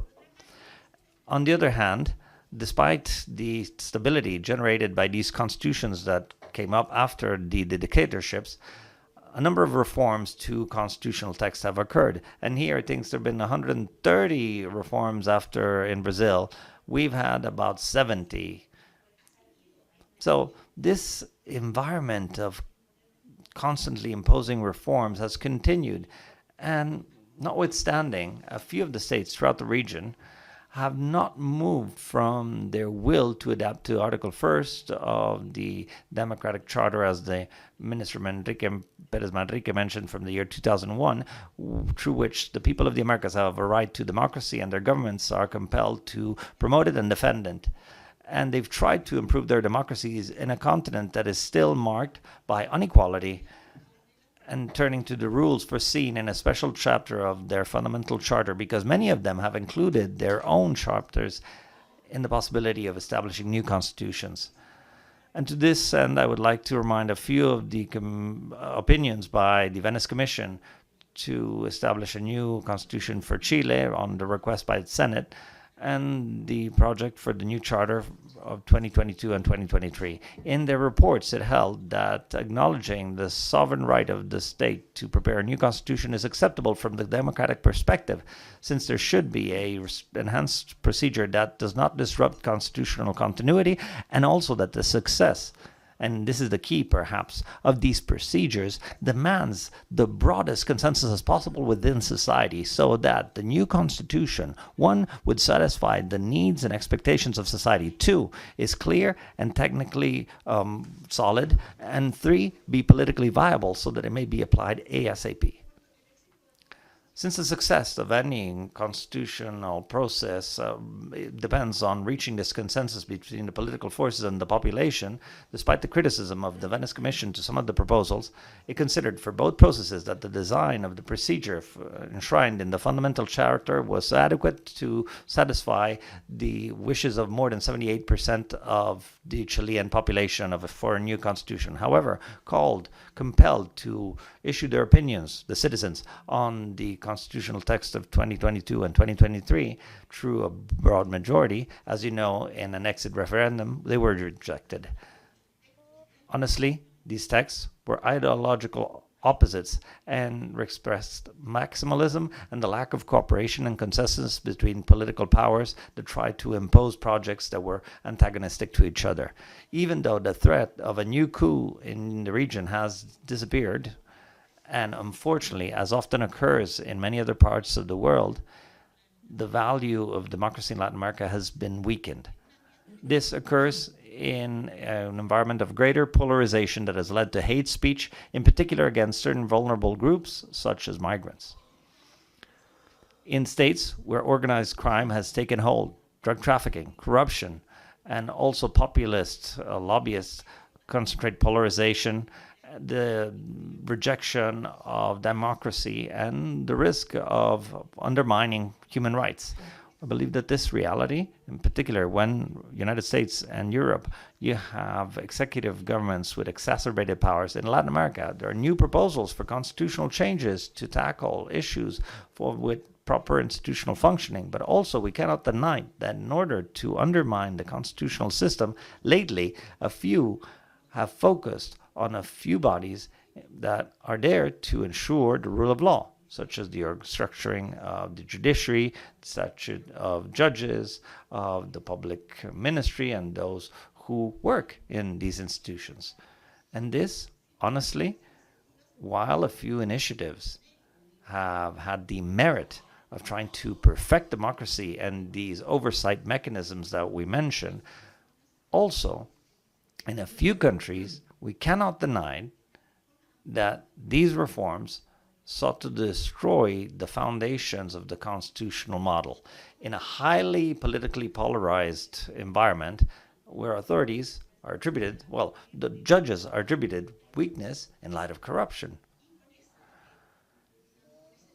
And with this diagnosis, for example, we've had situations like Mexico, which had a reform in 2024, which opposed the independence of judges and their impartiality, and therefore the rule of law, and therefore the effective protection of fundamental rights. We know that coordinated policies against these oversight mechanisms are endangering democracy and could end with democracy. We need to have the report where the Commission recently advised its opinion with a few mechanisms on countries like Peru and Chile, but I would like to highlight how in the report they stated that the procedures for amendment are key in Parliament. It's important to have broad consensus, which imposes sufficient time in order to have a deep discussion. It also includes or proposes the inclusion of safeguards for permanence, predictability, and the stability of constitutional norms, and the importance of preventing a pattern of constant revisions and fragmentations to the Constitution. And well, finally, I want to simply state that the reality I tried to describe cannot let us ignore that while we left behind the military dictatorships, most countries in Latin America tend to focus on the parameters of democracies that are at least formal and to rule of law. This not going against that, despite the risks of regressive reforms, they turn to the constitutional pathway to amend their constitution. And I think it's important to highlight the role of constitutional courts, which sometimes, by exerting control on the constitutional reform projects, can analyze whether they have any deeper constitutional vices, and if they adapt to the democratic principle by consolidating the rule of law in their respective countries. The issue here is that how do we make progress in articulating, as we said earlier, especially during the lecture by Nancy Hernandez, how do we articulate a legal community that protects democracy, the rule of law, even in light of these constitutional reforms? We must, I believe, continue fostering a dialogue where technical experience, academic experience, and also the international experiences, such as that of the Inter-American Court, really propose the challenges of our times and seek mechanism in order to face these reforms that are even legitimate. They're used through the democratic principles in democracies that apparently are consolidated, but can lead to their destruction. That is our challenge, and I thank you very much for having given me the opportunity to share a few remarks.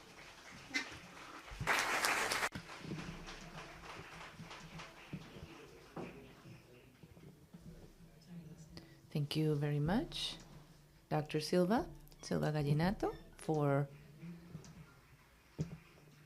your lecture on the constitutional reforms. It has been very illustrating. Thank you.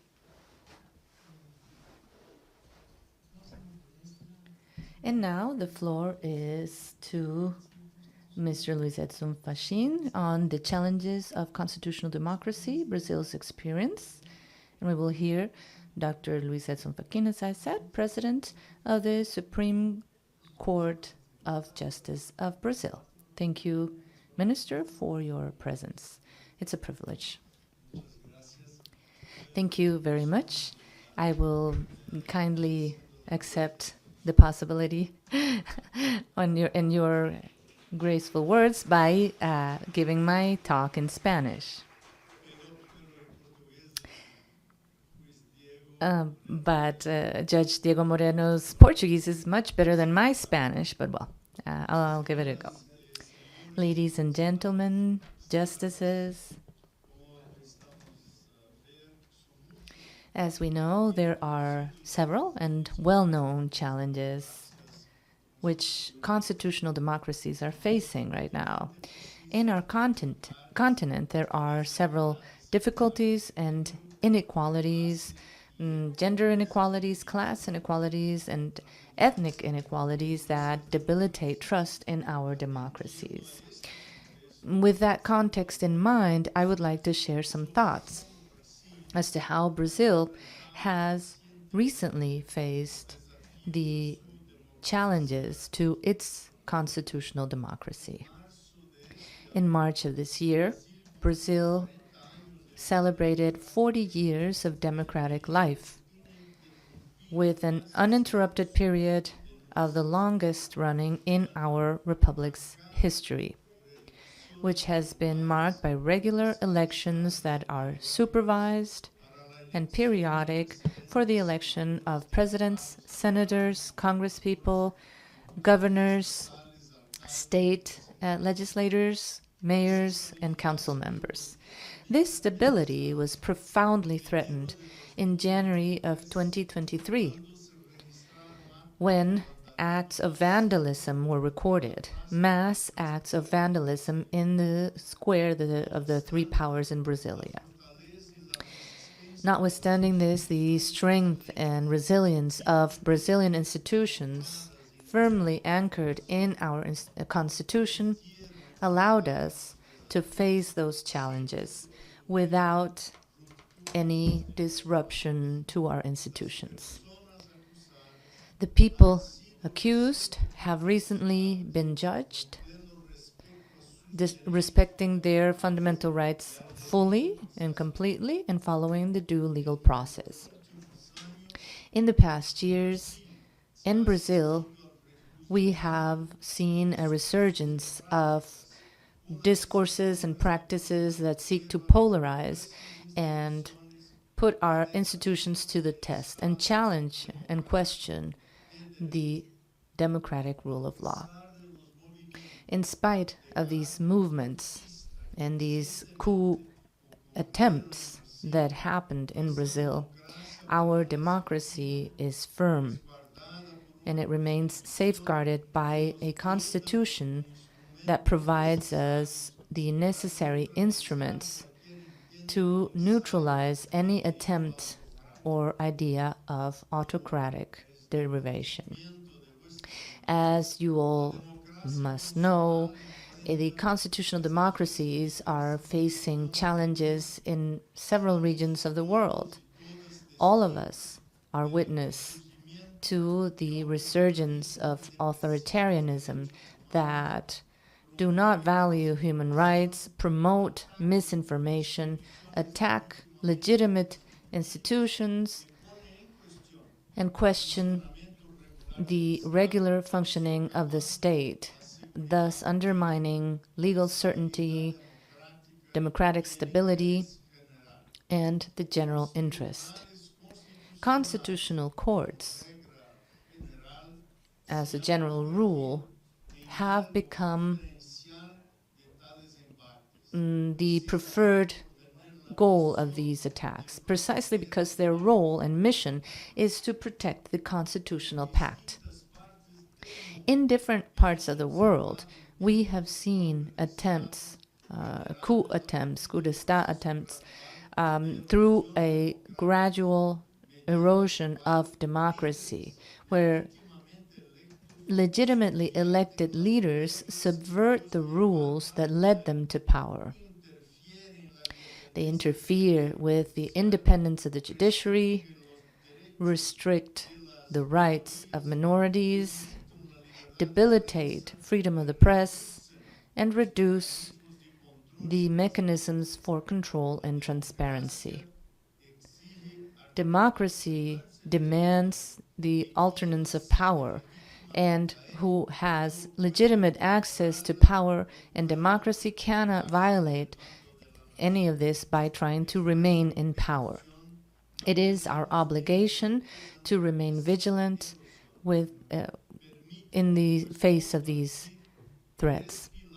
I would like to share 3 pillars that we as justices of the Constitutional Court and the Supreme Federal Tribunal in Brazil, especially talking about our judges that are in charge of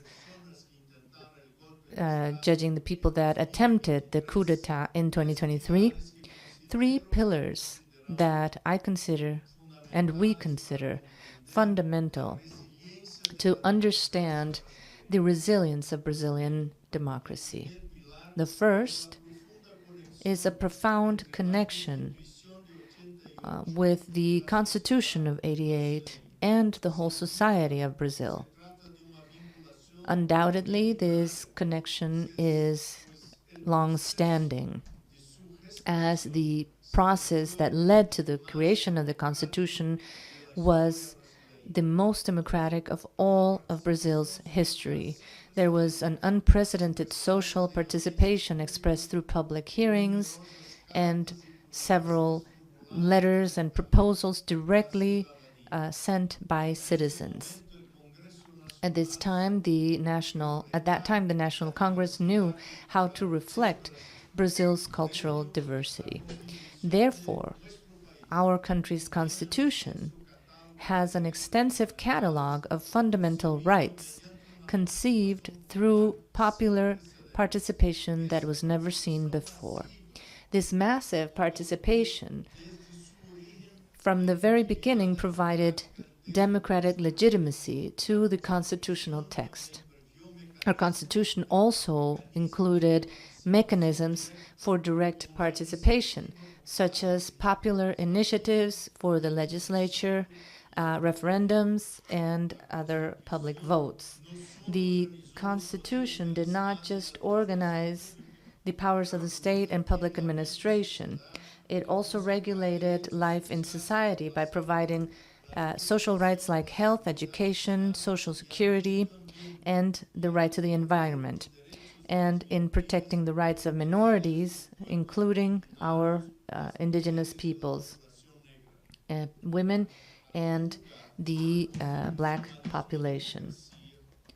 When we combine populism and democracy, there were entrenched clauses included, such as the federative form of our state, the separation of powers, and the military power subjected to civil power, secret universal voting rights and periodic voting rights, and the protection of fundamental rights that cannot be abolished even through a constitutional amendment. And we have 132 to date. That proximity between constitution and society allowed us, with any threat to institutional disruption, to preserve our democracy in Brazil through ideal mechanisms to help us neutralize these populist and authoritarian revolts. The second pillar is the institutional strength, which is based on a profound constitutional feeling. The institutions allowed Brazil to go through critical times and overcome them democratically. The people of Brazil trusted the Supreme Court of Justice to be the guardian of the Constitution, and that mandate, added to the democratic commitment of the judiciary, of the legislature, and the executive branch, allowed us to resist any authoritarian drives. The independent acting of several institutions revealed and frustrated plans to attack democracy. The armed forces, as an institution, maintained their commitment to legality and the Constitution. The press and civil society, overall, also rejected any initiative that went against the constitutional order, and the international community very firmly repudiated and highlighted these acts as negative. The third pillar, which I'd like to underscore now, is the role of the Supreme Electoral Court. The constitutional power included instruments for society to directly access the court to ensure their rights could be heard and protected, all the rights enshrined in our Constitution. It extended significantly the list of legitimate subjects that would allow to present actions to the control of the Constitution, and included mechanisms to ensure this control was more democratic, more plural, and more accessible. Besides the concentrated control, there's also diffuse control. So any judge in Brazil is a constitutional judge. And we are defending even today that every judge in Brazil, besides being a constitutional judge, is also a judge of the Inter-American System of Human Rights. Therefore, any person can request a declaration of unconstitutionality or of a standard going against the American Convention to any court of our country. This broadness and openness reinforces the legitimacy of the constitutional order. The Supreme Federal Court, as the Constitution declares, is the guardian of a living text, a very ambitious text that is called to respond to structural challenges of society that is still marked by profound inequalities, and also to the dynamics of our contemporary world.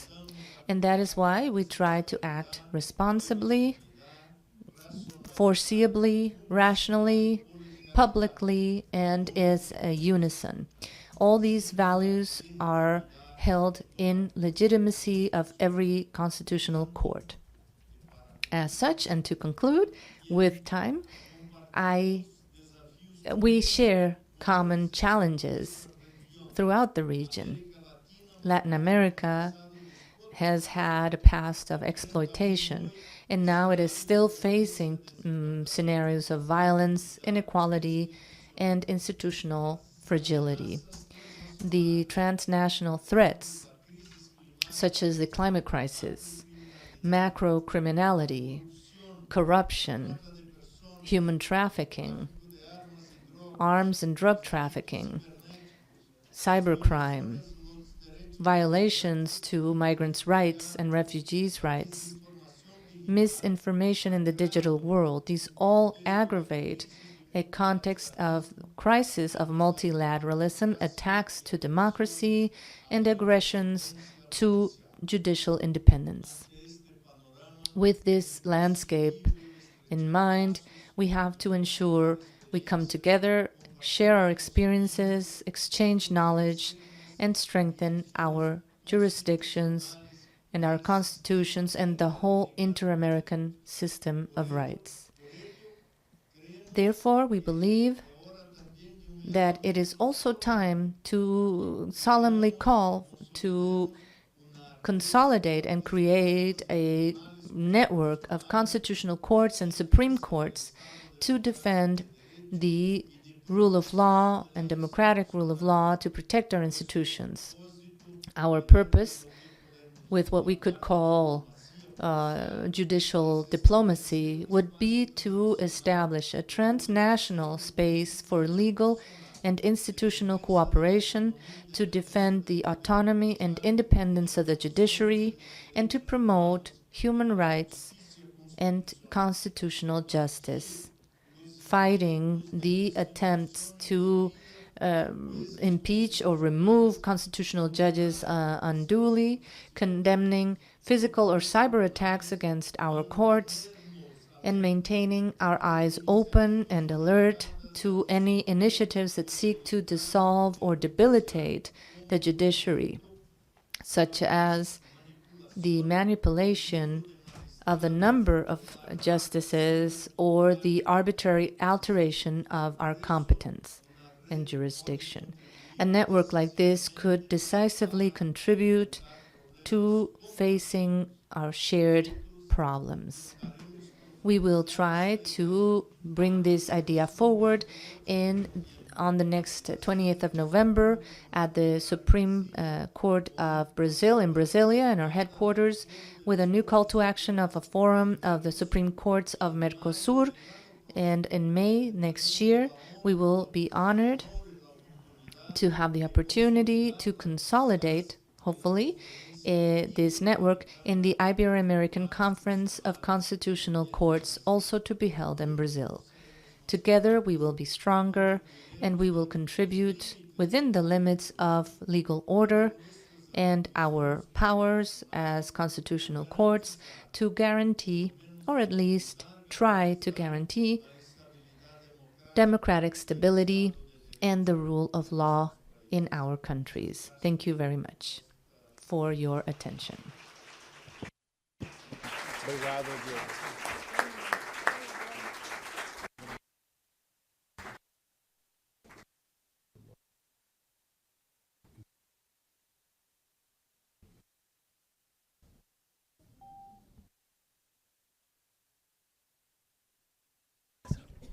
Bueno, muchas gracias al presidente Fachin por esa reflexión. Thank you, President Faquin, for your thoughts. Very interesting on resilience of Brazil's democracy, considering the threats and challenges faced by constitutional democracies in Latin America, and particularly in your country. And you've shown how courts, in spite of what political or skeptical literature might say, can actually contribute to defending democracy. There's one thing I fully disagree with you on, if you allow me. I think that your Spanish is just as good as Vargas Llosa's or Garcia Marquez, Octavio Paz, any of our scholars. Thank you. With that, we have our fifth and final speaker. And we will hear about mechanisms to react and measures against a regression in the rule of law by Professor Camino Vidal Fuello, General Director of Constitutional Affairs and Legal Coordination of the Ministry of the Presidency, Justice, and Court Relations. As I said, a professor of the University of Burgos, in a beautiful city. Thank you. Thank you, Diego. I will be brief in my thank you messages because there's time, limited time even for that. First, I have to thank 3 women who have made it possible to be here today.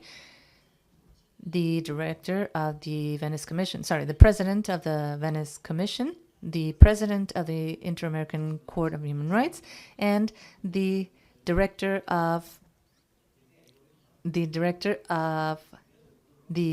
Centro de Estudios Políticos y Constitucionales. Thank you for all your efforts throughout the year to ensure we can meet here today. Thank you to all those participating, the authorities. Thank you to our ambassador for joining us today.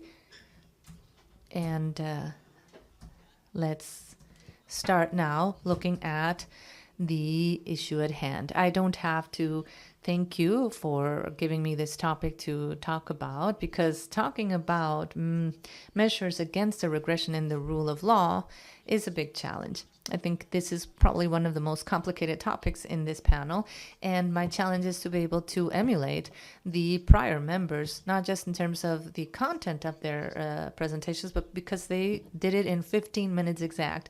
I had never seen anything like that before in my academic life. Whenever I've had panel members, they have not been as strict with the time. I hope to keep to the time as well. When I started working on this topic and preparing my intervention, I thought to myself it was like trying to find the new Rosetta Stone for constitutional law in this case, the Rosetta Stone that could help us decipher precisely what are the causes of the crisis and to help us find solutions. So a true challenge. And to be honest, I do not have the Rosetta Stone of constitutional law. And I, like all of you, have many questions, many uncertainties and things that are not clear to me. So we might start with a very basic question, but it could give us a good way to begin our thoughts. After a long evolution of centuries, constitutional law has created the checks and balances system to defend the separation of powers, to defend fundamental rights that are in a constitution. But however, today, 2025 in Costa Rica, in this very important venue, all of us are reflecting about and analyzing the reality, which is not just looking at a few democratic countries going through crisis, but a full reality of the crisis of the rule of law that is felt in states that we thought were consolidated in their rule of law. So what's going on? So again, I just have 15 minutes and time is running. I will thus just talk about one consideration to focus on one of the problems. There's many, and of course we could be talking about this several days, just to try and list the problems for the rule of law. I will just mention one, and there I will provide 4 possible solutions to that specific problem. And that consideration is that democracies do not necessarily fall after, say, a coup d'etat or a revolution.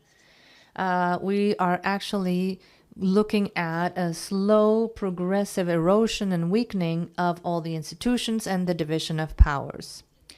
It's like a cancer that does not really let you find it, but that it progresses throughout, that it expands and spreads through the body to all essential organs. And here I'd like to echo some of the words mentioned by Rafa Bustos, who I admire so much. He said it systematically. I won't repeat that. But then that leads me to try and locate the problem where I will be focusing. And this has also been mentioned already, which is polarization. Political and social polarization. Understood as a phenomenon that does not just affect political actors. We cannot be naive and look the other way. It affects and drags down all citizens, all of us.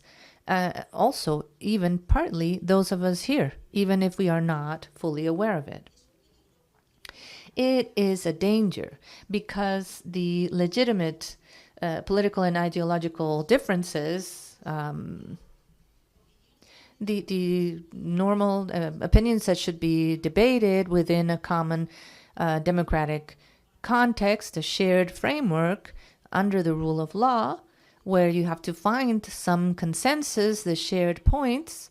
As our ambassador said, today we are celebrating the anniversary of the end of a dictatorship and the beginning of a democracy, which then gave rise to our Constitution of 1978 that was only possible through consensus, through an agreement with ideological and political ideas that were very different, but they tried to find common points with a single purpose, which was to have a democratic state where social peace and the recognition of fundamental rights were reality. So polarization does not allow consensus.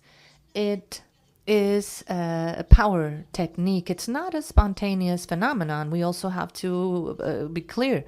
It is a technique used by certain governments to remain in power, or that the opposition uses to reach power. And in this struggle for power, the rule of law and the checks and balances are uncomfortable. They don't want them there. And it cannot be that we have a revolution, because that would be too radical, and a consolidated rule of law. But we can start eroding the institutions until they're unrecognizable. And I refer to what Mr. Rafael Bustos already mentioned. We coincide in our analysis. So there's a legitimacy of disobeying the laws when they don't follow my own interests. There's want to use a numerical majority to go against the systems that have led to a balance in the rule of law, trying to change, using this majority, the laws, even if they seek to divide, to avoid the division of powers, and trying to ensure that the judiciary gives out judgments on behalf of our own ideas. There's a panel on the independence of the judiciary, so I won't delve into that. But this is evidently a key point, the threat to judicial independence. And once we have that fixed, we can progress towards the measures that we could find, the ways to contain this. And in this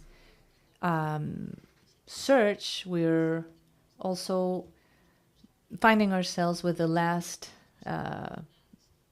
pillar that could save us, which are international organisms. And in Europe, for example, we've seen, and we're going through several problems that are linked to polarization and the independence of the judiciary, and the search for mechanisms that want to undermine the rule of law. And we have a very specific example in Poland, where a majority reached power and they decided to change certain laws that ensured judicial independence, and so affected the independence of the judiciary and the members of the Constitutional Court in this country. So with that context in mind, the Venice Commission played an essential role with a clear warning to them, stating that they were not following international standards. And I think that it's important to highlight the fact that the international community also gave attention to this. The Venice Commission helped that. And of course, the judgments by the European Court of Human Rights and the Court of Justice of the European Union for the case of Poland, which are binding, were absolutely determining factors for this. But it's a clear example of how important international bodies are. This same year, just to give other examples, there are many, very recently in Europe, when the Parliament of the Slovak Republic suggested a constitutional reform with entrenched clauses to safeguard their national identity, supposedly, but what they were doing was to decrease and establish limits to equalities, especially geared at the LGBTI community.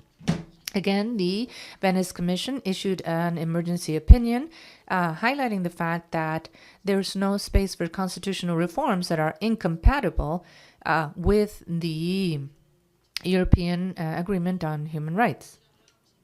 Yesterday, we had a small meeting and we were discussing this, that there's a significant example when the 22nd of May 2025, a few months ago, 9 member states of the Council of Europe, under the initiative of Denmark and Italy, asked for a new interpretation of the European Convention to limit certain rights of immigrants that are already enshrined, saying that they had to establish policies for immigrants, but there are rights that cannot be taken away. They're enshrined there. So as measures of protection, considering certain situations.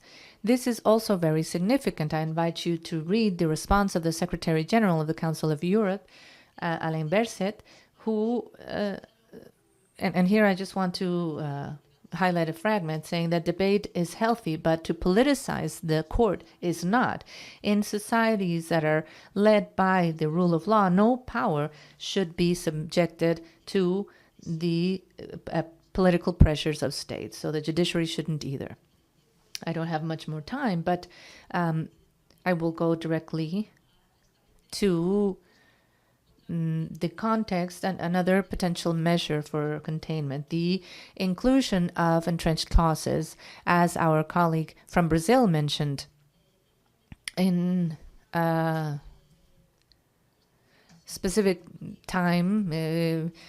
Constitutions like the one in Spain and many others had that concern at some point to defend fundamental rights that could be directly applicable with certain legal guarantees, establishing a way to ensure the separation of powers.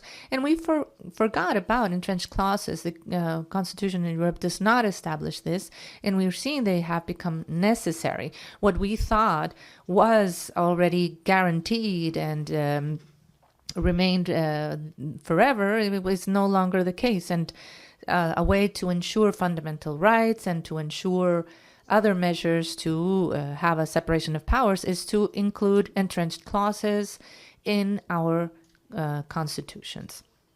Another measure is to ensure freedom of the press, of course. The press helps polarization if the press itself is very polarized, if it just replicates and enhances the logic of polarization. that only focuses on certain positions, and we have some members of the press that go to one or another, then there's no way the public opinion can really have a free opinion or that can create their own opinions. Well, some ways to do it in Europe.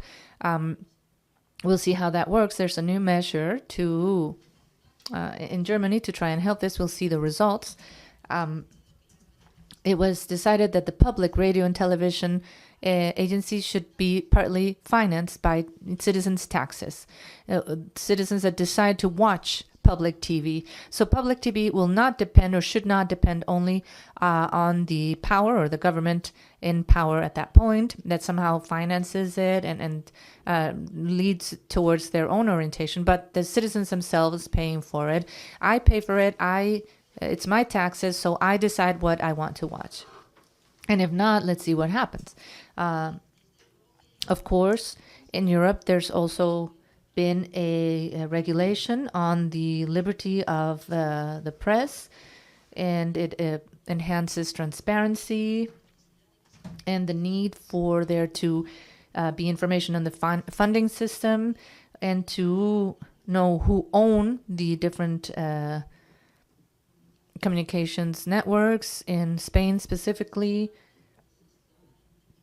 There's also a drive to have a plan to ensure an action plan for democracy that is trying to establish a standard system to promote bills of law that will guarantee the right to true information, the rights of journalists and to their sources, and the consciousness clause. And the fourth measure I suggest, and it's not just me, but I'm synthesizing several lines of study and proposals by different courts. It's to promote an ethics that wants to defend the rule of law.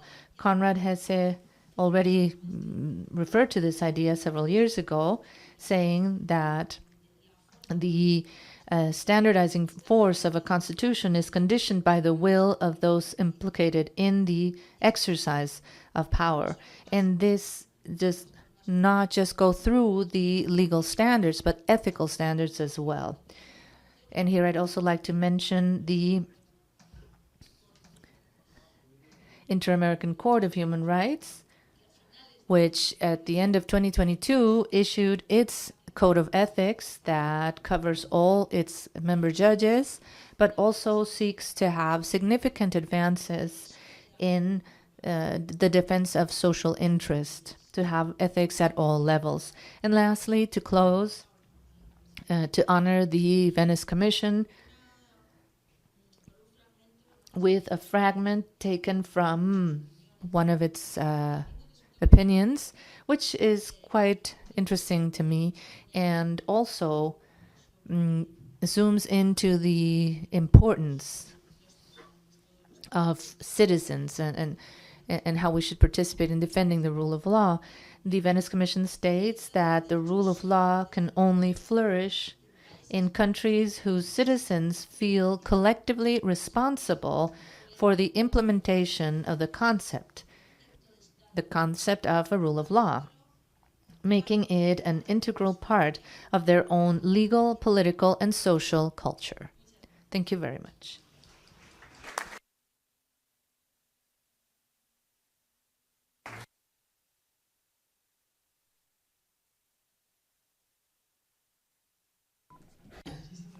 Thank you very much, Professor, for this very clear and very pertinent lecture on what we can do, what mechanisms we can implement in order to avoid these regressive trends. And I think that you've been very clear and very helpful. So thank you very much for what you just presented. All 5 lectures have been extraordinary. I would have loved to have more time to have some Q&A, some exchanges back and forth, but due to time constraints, I can only take 2 questions. Remember that during the coffee break, you can keep having a conversation, or maybe later at the Spanish embassy, since the ambassador has been so generous. So again, we have two questions. Oh yeah, please, over there. Two gentlemen who raised their hands there. They're going to bring you a microphone.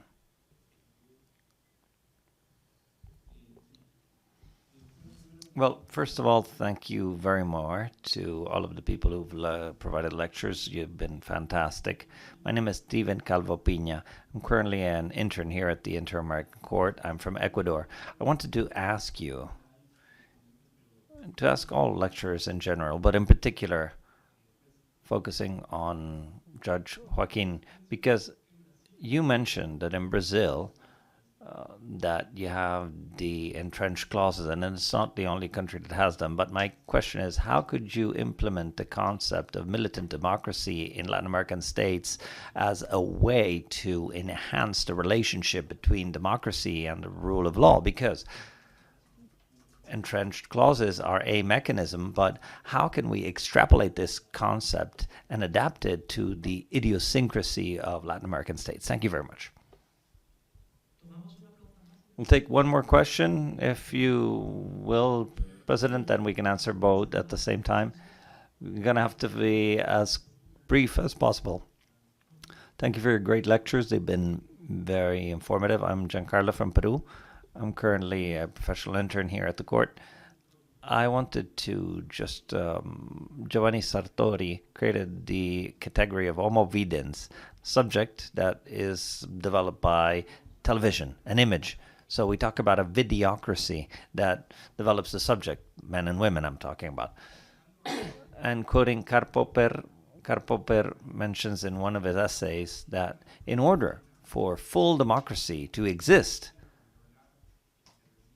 we need to control and act on the media and also digital media like the internet. But obviously he was not a witness to the digital revolution, but he did refer to television, but obviously junk TV. Now, the specific question would be, do you agree with this Karl Popper perspective that in order for full democracy to exist, we would have to act on the media in order to prevent this possibility of videocracy? Thank you. Very well. Thank you very much for your very interesting questions. President Joaquin, and then whoever else wants to take up the wand and answer the second question. Very well. I will begin by answering the question with three fundamental aspects. The notion of this militant democracy means a rule of law that defends its own existence as a democratic rule of law. And it understands democracy as a precondition for its own existence. And therefore, it leverages the instrumental notion and instrumental tools in order to defend itself, and also institutional instruments in order to defend democracy itself. In Brazil, we have many books that have been published on this notion of militant democracy, in particular from a Brazilian professor who is very well known, Professor Oscar Viana Vieira, who I believe has shared some very deep thoughts on this topic. And I believe it's important also to exchange experiences on how to defend democracy. For example, in Brazil, we implemented a research or an investigation to look into everything that threatened democracy. And the constitutionality of certain measures were questioned, but we have a reaction also in the field of criminal procedure, criminal law, in order to defend democracy itself. So obviously, we are close to the limits of defense. We need to distinguish between the active defense of democracy from activism, which could actually move the courts from towards the fields of the political realm, which I don't think is something we are seeking or would want. So I think that's the basic notion. The following panel, we will have the honor and pleasure of hearing from Minister Carmen Lucia Antonia Rocha, my colleague from the court, present here today, who is a part of the courtroom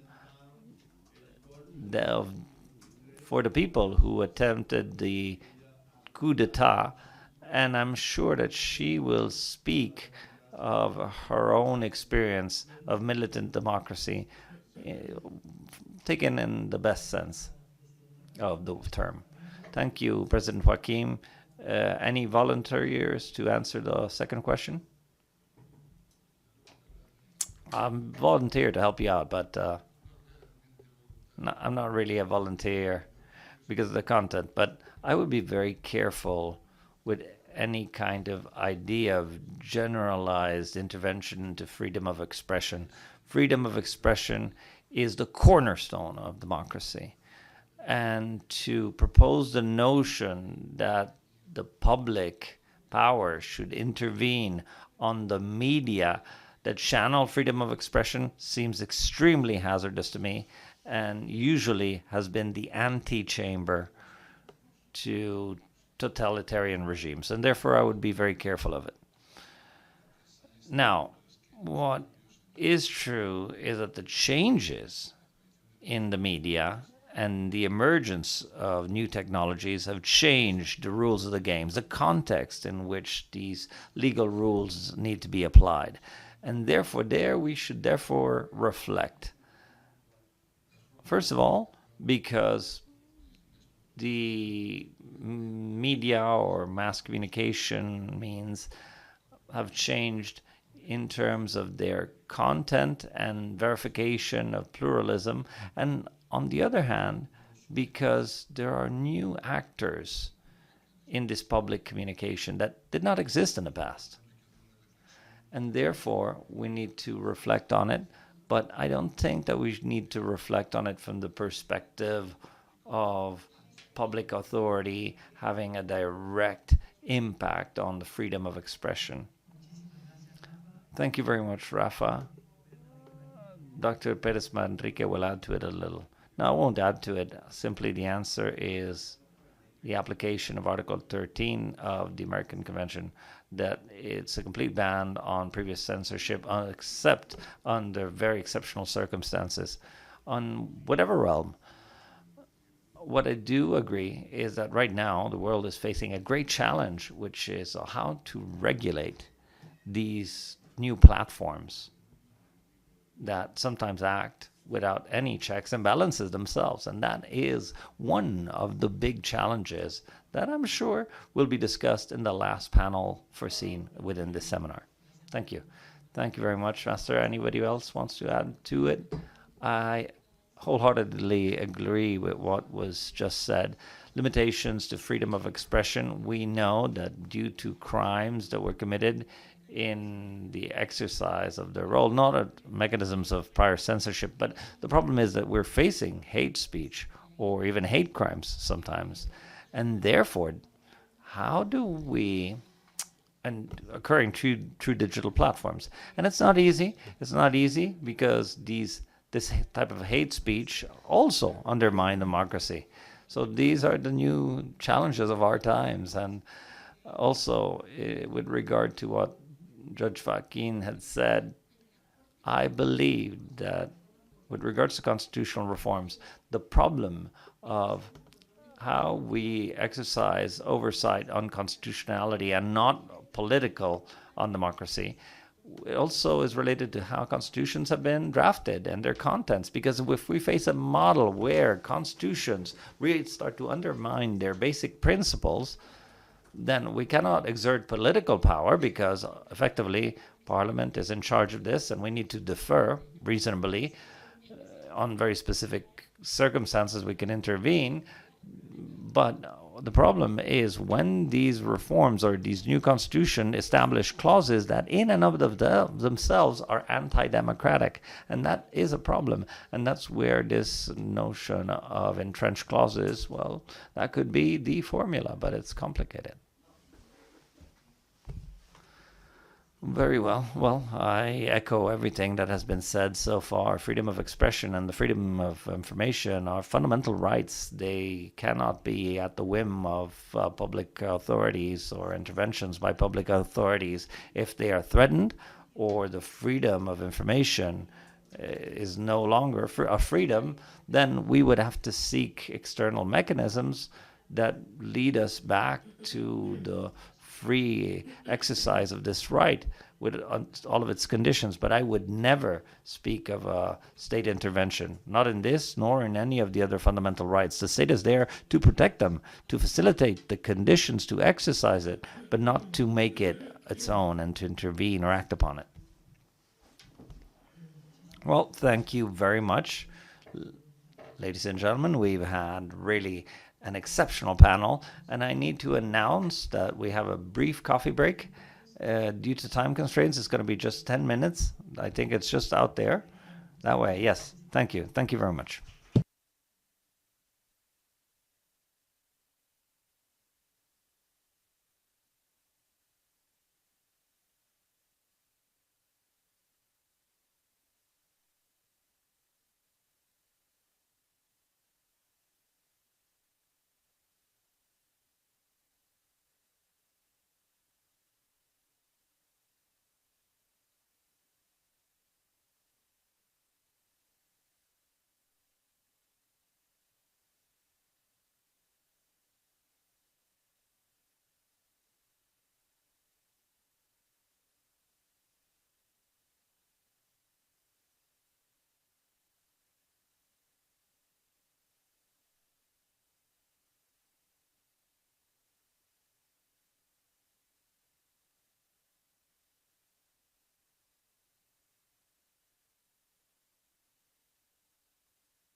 Uno, dos, tres. Uno, dos.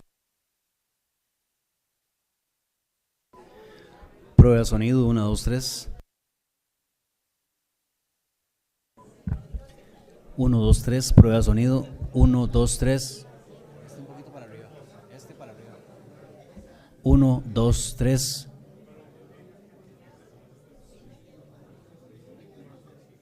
Prueba de sonido. Uno, dos, tres. Uno, dos, tres. Esa para arriba.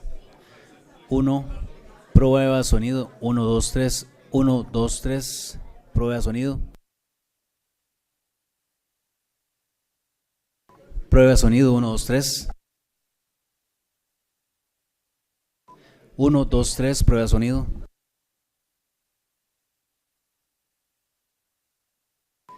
Uno, dos, tres. Prueba de sonido.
Pam. Eso me acaba de decir que nos sentamos aquí.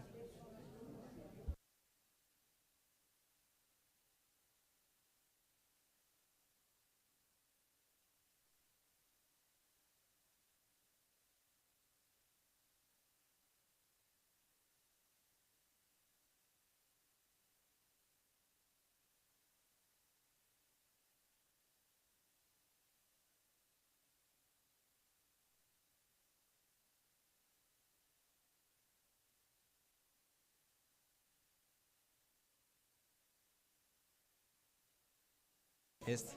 1.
flor, Aquí se lo voy a dejar.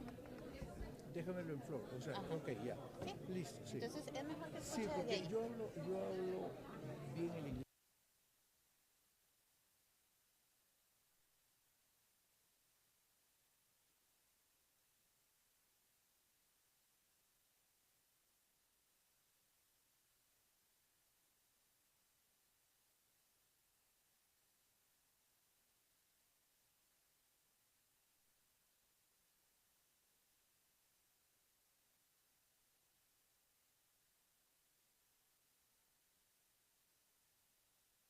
Buenas tardes.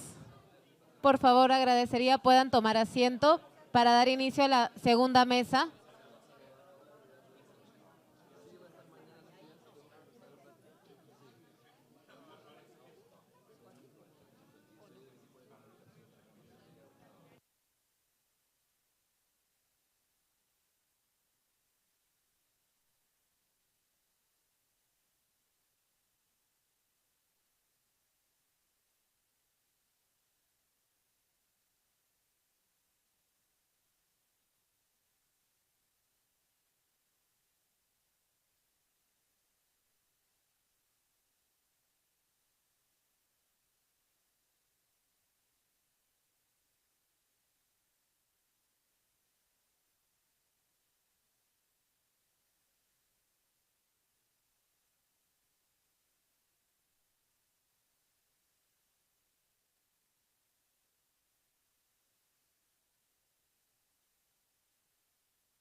Buenas tardes. Good afternoon. Please take a seat so that we may continue. Thank you.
Muy buenas tardes. Continuamos con la... Good afternoon. We continue with the lectures for today, May 20th, 50 years of the transition from the Spanish transition, as the ambassador reminded us. But anyway, with this second panel, we are going to speak of democracy in light of the case law of international courts, both national as well as the Venice Commission. International courts, national courts, and the Venice Commission. And precisely, we will first introduce our distinguished panelists, beginning with my colleague Veronica Gomez, who's also the director of Global Campus of Human Rights, the president or chair of the Global Campus of Human Rights, and also has 2 masters on human rights from the San Martin University, her country. So Veronica, the floor is yours. Thank you very much, Judge Borea. Yesterday, we had the privilege of having a closed-door dialogue with members of the Venice Commission, and one of them, I believe it was Rafael, I might be mistaken, said that the interpretation tools for each regional human rights court should be understood under its historic and institutional framework.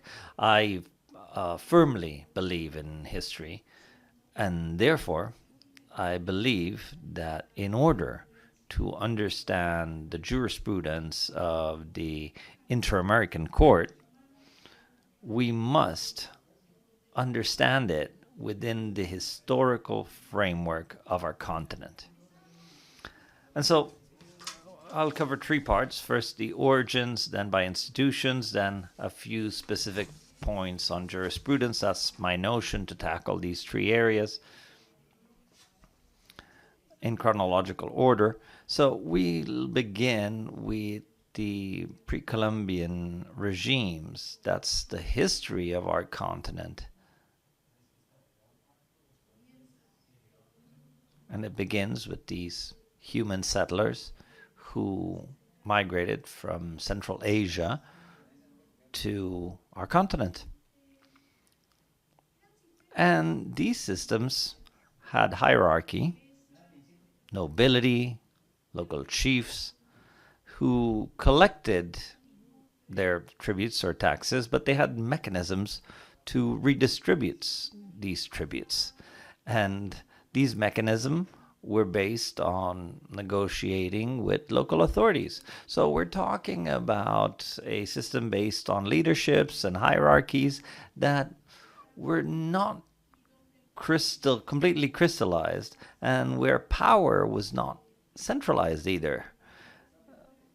So that authorities were neither permanent nor coercive. I think this gives us some important glimpses of different forms of governance through time.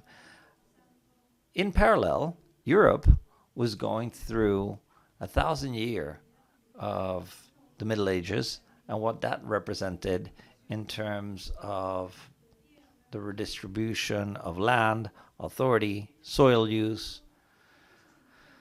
By when we met, about 500, just over 500 years ago, both civilization, and we started this era of colonial regimes, we had an era of repopulation and assimilation.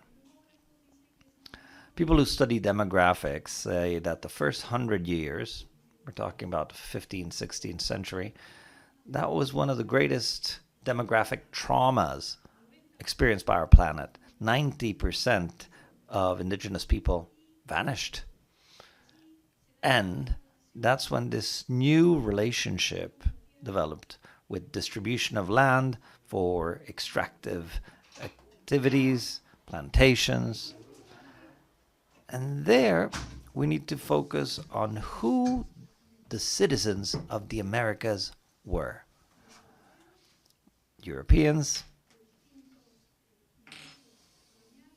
from different colonial regimes, Creole, indigenous people, and then after the intervention of Fray Bartolomé de las Casas and the acknowledgement of indigenous people, Afro-descendants who were imported as labor, as slave hands.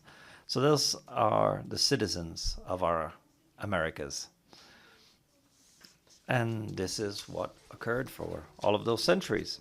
And we also had bureaucracies, realist bureaucracies, and bureaucracies linked to the Spanish, Portuguese empires throughout Latin America and other European powers in North America and in the Caribbean. But we also had the reality of 500 years of remote administration. This is no small thing, because in our history today, in the 21st century, before we were born, so these are the conditions that our modern history begins with. Then we've had this very important moment in time, the end of the 18th century, with this great tension occurring from the taxation without representation. Taxation without representation that we see both in Europe and in the Americas.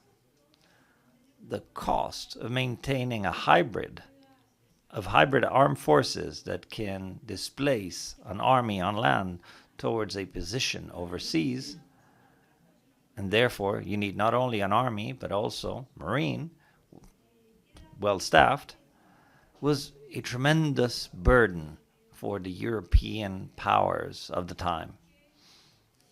Let us remember that technology required a warship to have 100 cannons, at least like the ones that Admiral Nelson had in the Trafalgar War, and that means felling 3,000 mature trees, with the impact that has or had on the European ecosystems. But that taxation pressure to build those armies led to revolutions in Europe, and when they come to tax the Americas, they experience revolutions in the Americas. Let me remind you of the Tea Party in Boston. And so there we have that complex ending to the 18th century, and then this led into the century of independence throughout the Americas. The 19th century. Some of us likes to say that this was a completely decentralized revolution, at least in South America. Continental military consensuses were built, very unique, very valuable for our history.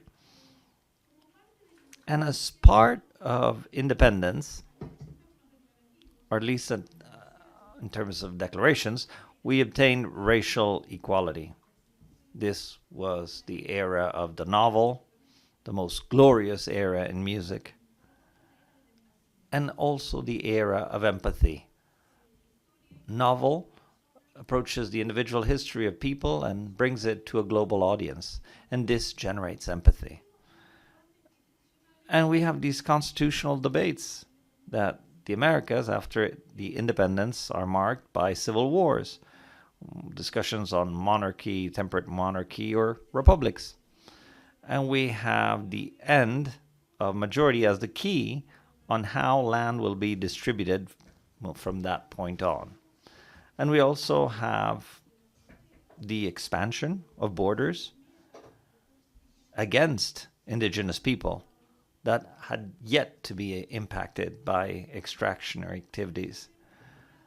And approximately midway through the 19th century, 100 years of mass immigration policies began as a second symbiosis between Europe and Latin America. These policies began midway through the 19th century and end in the latter part of the 20th century.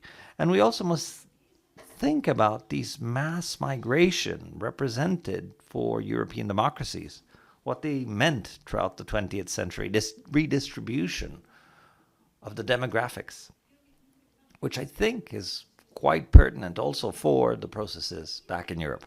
Anyhow, mass literacy agenda began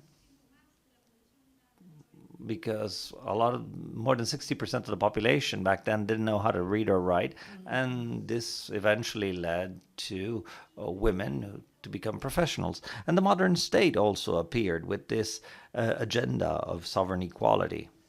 So we now have our legal institutions, we have our constitutions, with very unique designs. We also have some that are at the French style and others at the American style. And we have 20th century designs where there's an acknowledgement of international law and human rights in our constitutions. And also, at the end of the 19th century, we have social movements, traditional political parties, union, suffragettes, electoral laws on universal voting rights and secret voting rights as a new stage for the procedures of democracy and backlash, the backlash of the 20th century with the military power versus the civil power and the alignments that occurred during the Cold War, the interruption of the rule of law, the role of the armed forces, and at that time, during a great part of the 20th century, at least the first half of it, the neutrality of the international community that stays on the margin, remains on the margin of these disruptions to the rule of law. And then, during the second half of the 20th century, you have this topic of international oversight come into play. I want to remind that for democracy, there's an American institution that is very important, the SCIM, the American Institution of Women, that was a Pan-American union, which was all about discussing about women's voting rights, and they played a key role, and that led to the right to equality, the human right to political participation, and all of this enshrined in international treaties, in the Universal Declaration, the Inter-American Convention, and then a whole decade of waiting time until the human rights treaties from the UN and from the American Convention come into play. The European was already into play, but at the UN level and the Inter-American level, they had still not come into force, not until the end of the 70s. And that's where Latin America becomes the largest lab of international protection. And at that moment in time, at the end of the 70s, repression arising from militaristic governments became the great experimental lab for the implementation, for the first time, of these human rights treaties. And that is where the Inter-American Commission on Human Rights starts speaking firmly about the relationship between democracy and human rights, the relationship between electoral systems and human rights, the guarantees for participation in elections to elect and be elected, and the relationship between democracy and freedom of expression and due process. And then focusing on the end of the dictatorship era, the reform to the OAS Charter with a strong focus on democracy, to the point where it becomes a precondition for active participation within the organization, and the implementation of the Inter-American Democratic Charter, which has been mentioned before. I have very little time left, so just a few seconds to discuss the interpretation of the American Commission by the American Convention by the court. I just need to mention four aspects: non-repetition, serious offenses.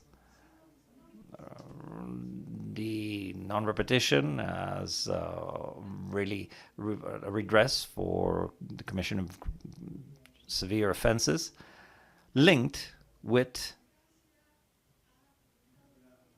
the rule of law, with democracy, and with respecting human rights. The topic of active citizenship. For example, there was a very important case, the case Yatama, which discussing the inclusion of indigenous people in democratic processes and electoral processes. The constitutional designs, in particular, the democracy alternating on indefinite presidential re-election, but also another area of focus is the use of legal mechanisms in order to have an impact on political participation in cases like Petrobrego versus Colombia, Matilla versus Nicaragua, and Capriles versus Venezuela, some of the more recent ones from the jurisprudence of the court. But also the topic of the persecution of magistrates and processes interrupting the rule of law. The Lopez Lon case, where the court, not only these magistrates said that not only these magistrates should have not been persecuted, but they were rather not exercising a right, but they were ensuring a duty, the duty to protect the democracy and the democratic rights of state officials. I have only 30 seconds left, so I just want to say that, as President Dr. Fakim mentioned, together we are stronger. Latin America has a shared history where in all of its greatest achievements, its process of independence, all the way to the drive towards the establishment of international law and the acknowledgement of the sovereignty of states, which came from this part of the world. All of these aspects are witness to the fact that when we act together, we are indeed stronger. And especially in this era of global risks that, as the ambassador mentioned, we have private capitals linked to new technologies, and they have greater economic dimensions that classical national states, like the ones that were born in the 19th and 20th century. And these platforms also have a global outreach that states often lack. We have experienced traumas like dictatorships, like the Second World War, that have driven us towards an awareness of the importance of democracy. Hopefully, we won't have to go through a second trauma in order to protect and strengthen our democracies. Thank you very much.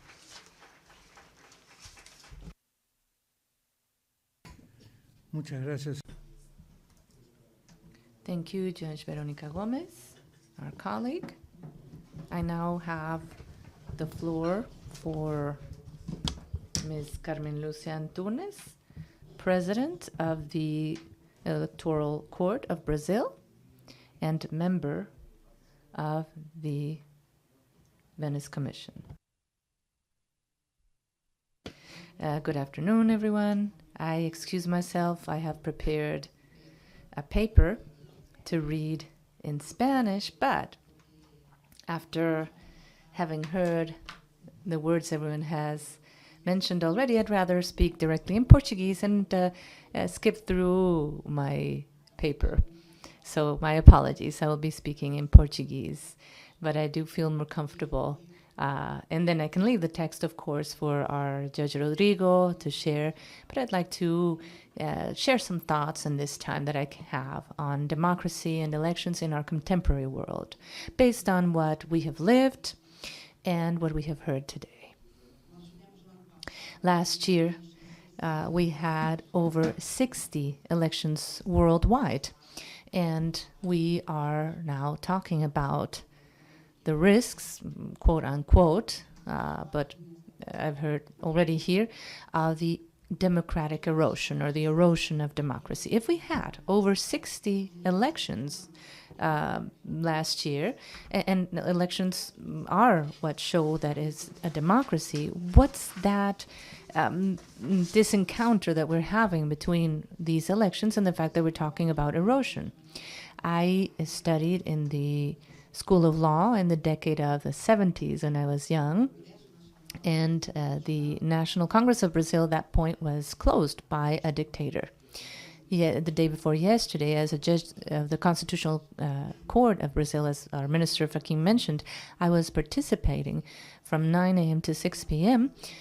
With one of the 4 justices of the first time of the Supreme Court of Brazil to judge those that had attempted to abolish the democratic rule of law in Brazil and to have a coup d'etat and to create a criminal organization in our country.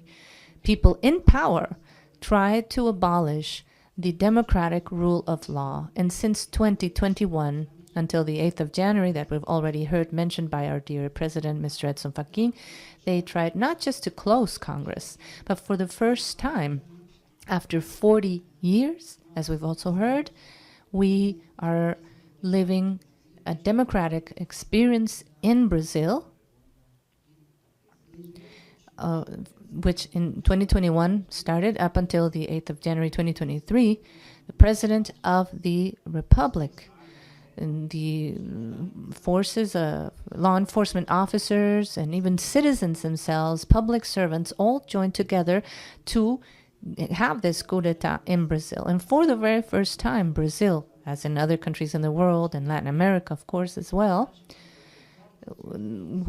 countries that have had tragic and melancholic experiences of dictatorships, of coups, for the first time in Brazil, expressly and in a way that was proven in a criminal democratic process with a full right to defense, it was proven that these people tried to kill one of the judges of the Supreme Court of Brazil. Not like in other dictatorships that we've had.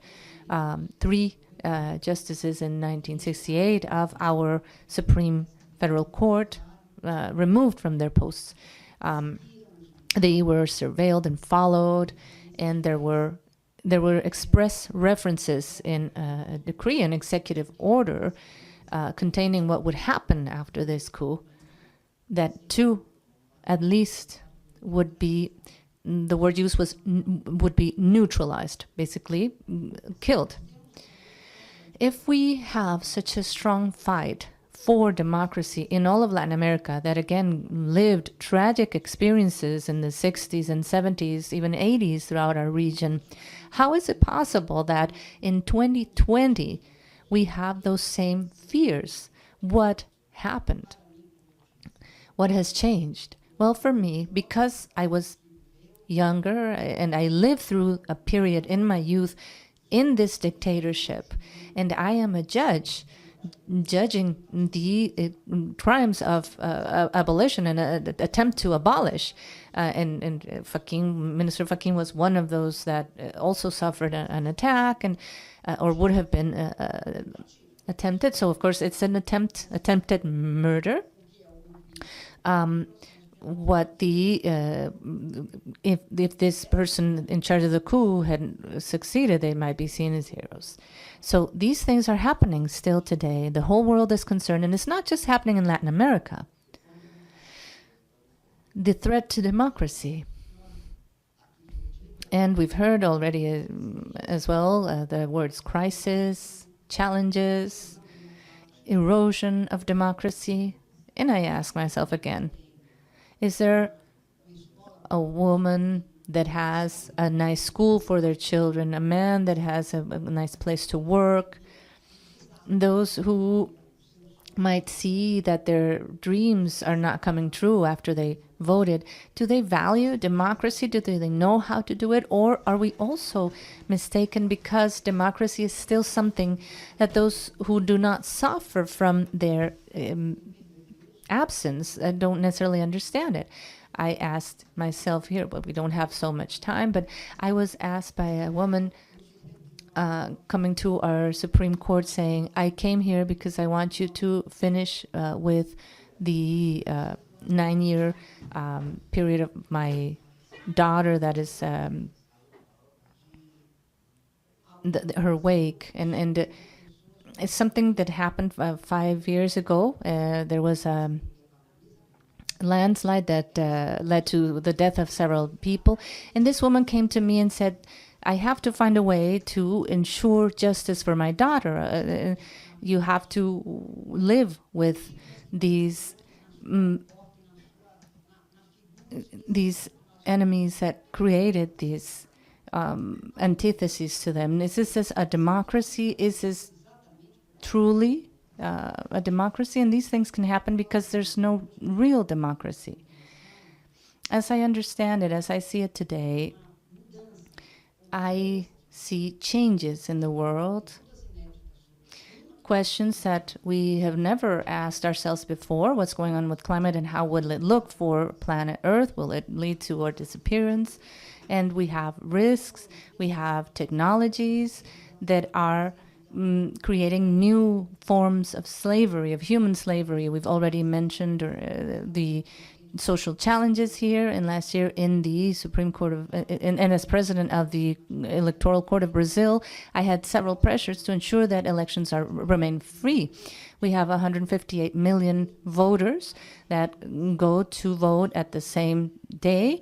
At 5 p.m. they are closed, all the voting sections, and then a few hours later we have to communicate the results on television, and I have to be sure of this and certain of this.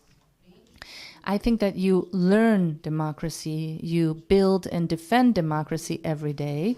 And every day, as I always say, I need to take care of democracy just as I care for a plant.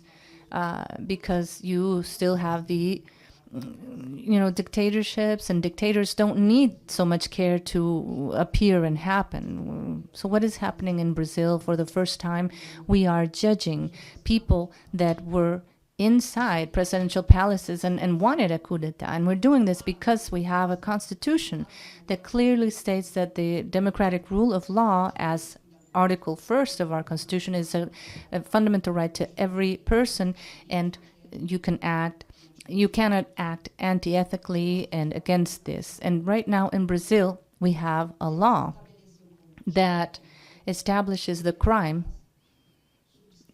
and this has already been signed because of 3 people that have been condemned based on that law. And we cannot say that it's a law that is not in force or it's not valid. It was established in 2021, and the crime attempt to abolish the democratic rule of law, this crime that was included in this law includes the public asset and legal asset that is protected, democracy.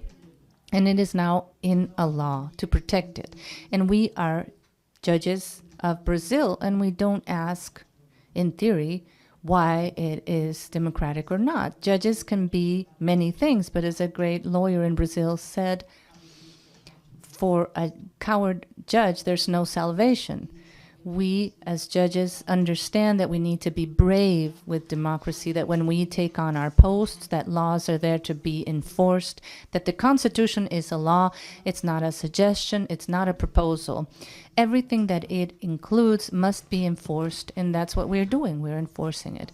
It is not easy. Social media are there constantly trying to act, censor, question every way what we're doing.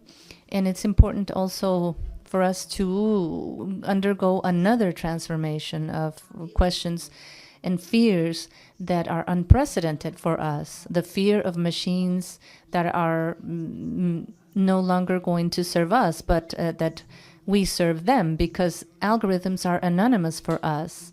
And the owners of these algorithms do know them. They're not anonymous to them, and they make so much money. The 5 largest companies in the world have annual resources that are above the 3 European states, the 3 larger European states. The power these companies have the power they will do to ensure they remain in power, using that power to do so. And we've also heard this today, how to rethink representativeness.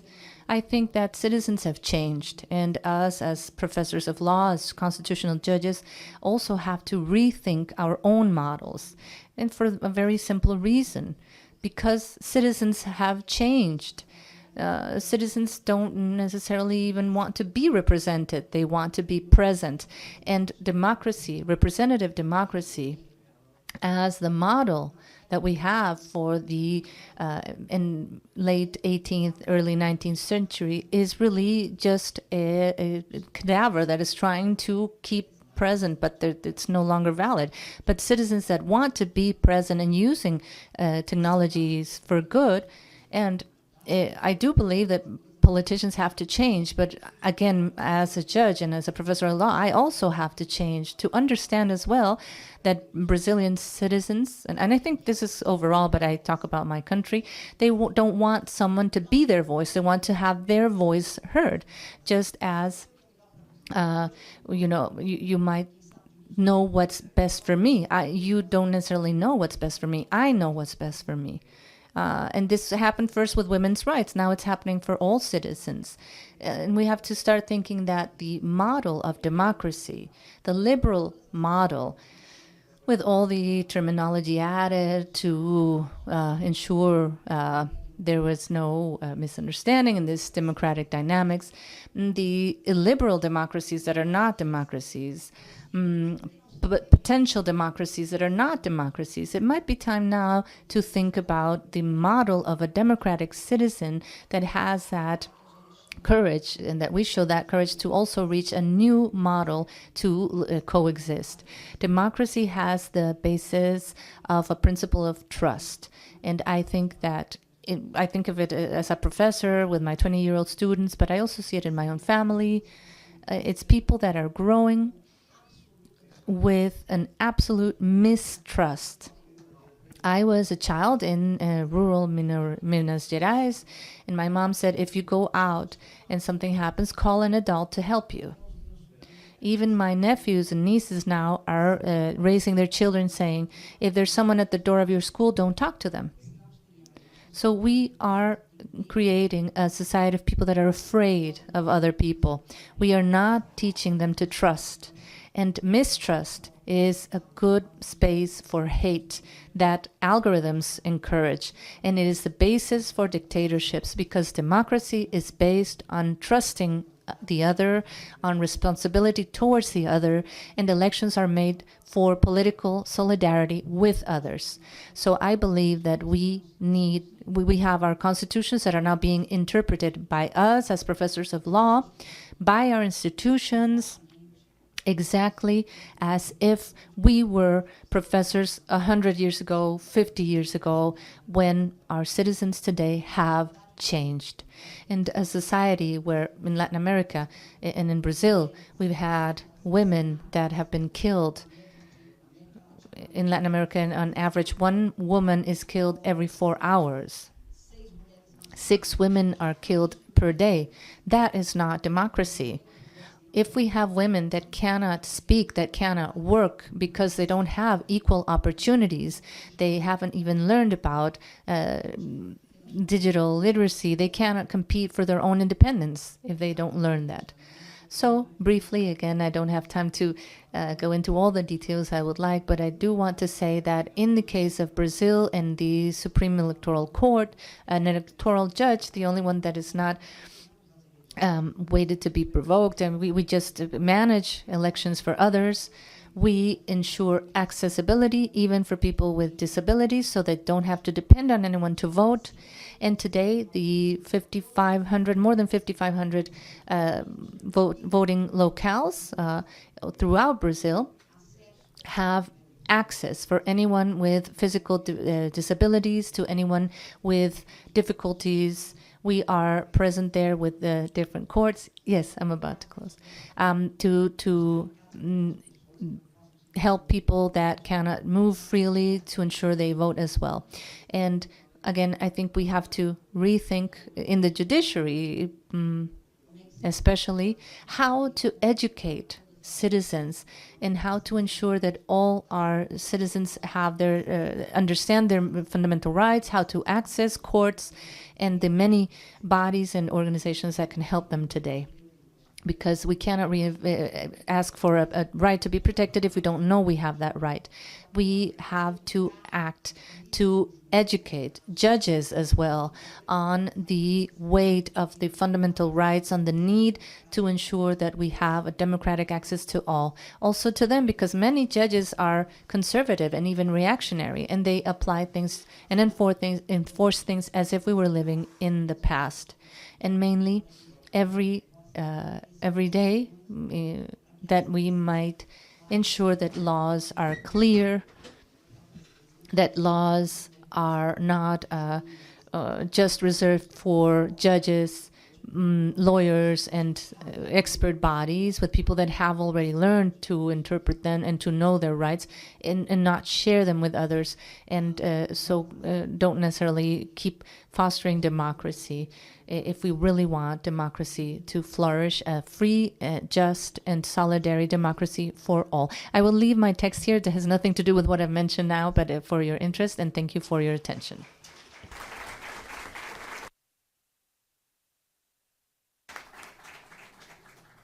Muchas gracias. Thank you very much, Dr. Antuna Rocha, for your presentation. I know that here everyone is a bit stressed because of the time constraints, because there's so much that we could say, so many thoughts that we could share, so many things that we could communicate that we wish we could communicate more than these few minutes allow. But let's say these are the rules of the game. In soccer, it's 90 minutes. Lectures are 15. But anyway, thank you very much.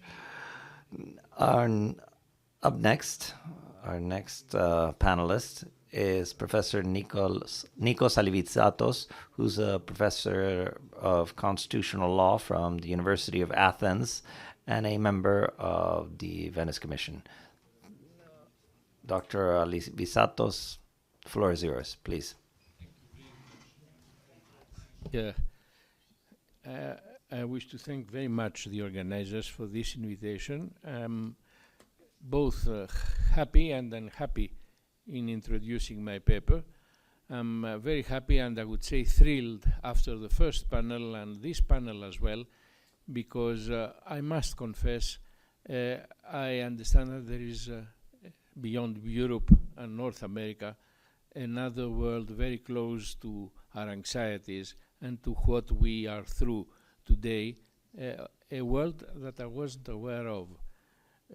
Concepts such as the idea of having access to justice, which does not mean having access to the court, but to other institutions as well, or the idea of trust, which perhaps should be included in the constitutions, I don't know, were extremely important. But I'm also unhappy because my paper is very technical. And after the previous panel and the previous speeches, I'm afraid that it will sound a little bit awkward. I'll have to deal with how to reconcile the operation of parliaments with the rule of law. It is a technical issue to a great extent, and please forgive me for being, perhaps for some of you, a bit boring.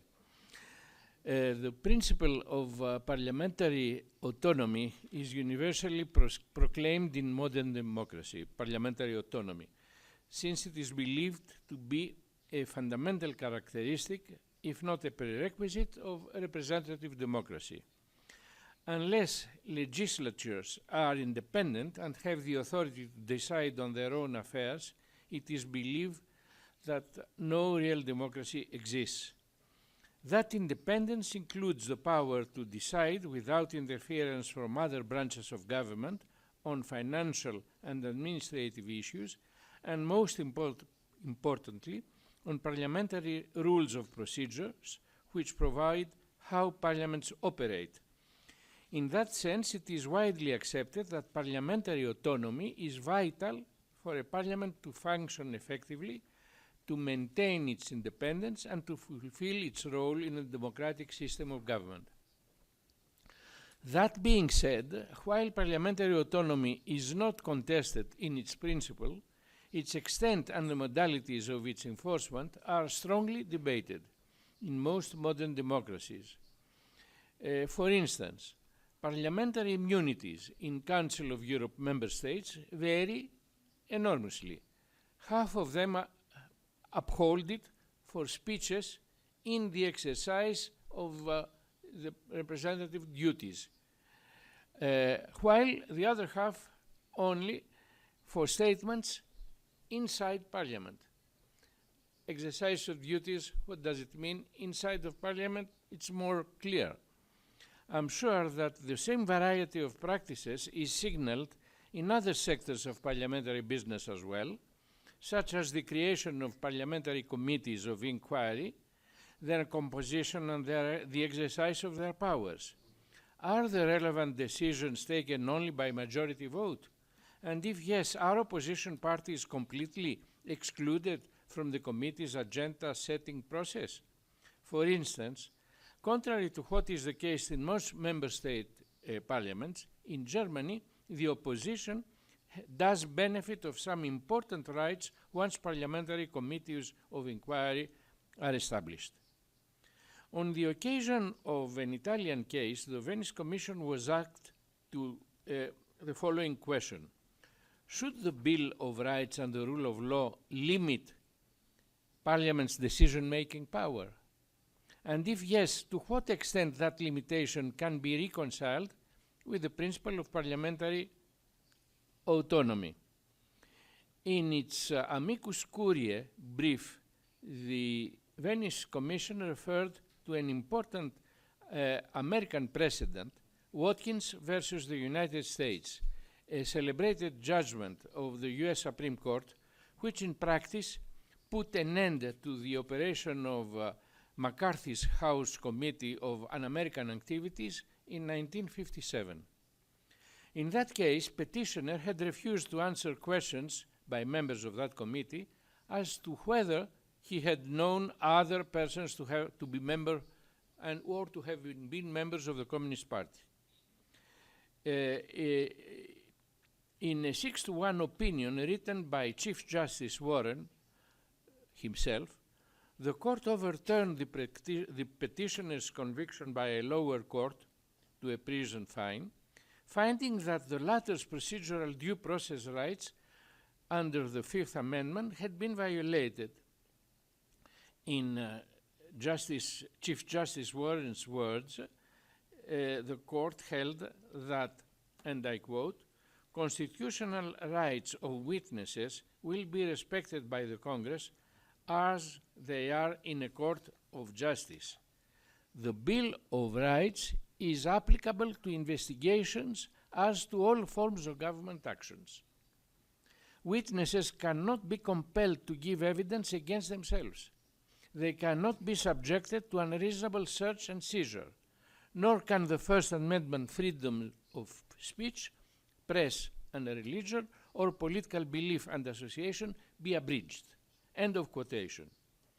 On the other side of the spectrum stands the example of the British Parliament, to the extent that the latter's powers are generally considered unlimited.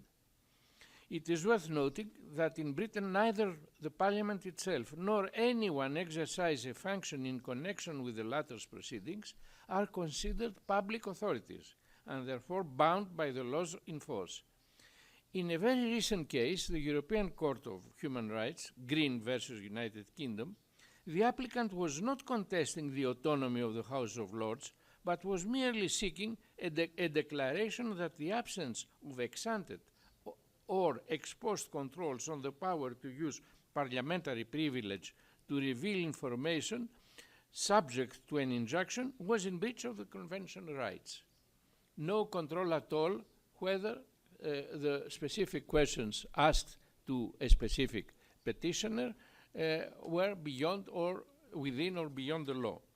In that affair, in view of the circumstances of the case, the injunction concerned a prominent businessman, it reminds you of something, accused of sexual harassment, the court found no violation of Article 8 on privacy of the Convention. However, it held that respect by the legislature for the independence of the court and the rule of law is of an utmost importance. To conclude, in modern constitutional democracies, there are no authorities nor sectors of public actions above the law that is exempted ab initio from the fundamental principles of the rule of law and from the obligation to respect human rights. No doubt, urgent situations may occur which impose deviations from the rules applied under normal circumstances. Such deviations, nevertheless, cannot be but limited in duration and proportional to the needs each time faced. At any event, recourse to such deviation should never be exempted from judicial review. Let me turn now to the Strasbourg Court recent jurisprudence on the specific issue.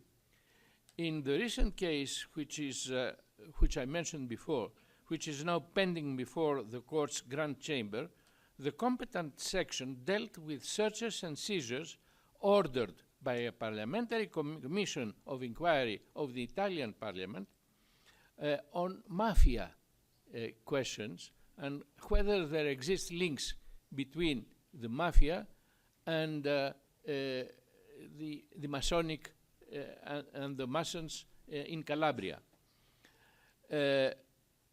So that commission of inquiry ordered seizure without previous approval nor ex facto control, neither by the court of law nor by the competent data protection authority.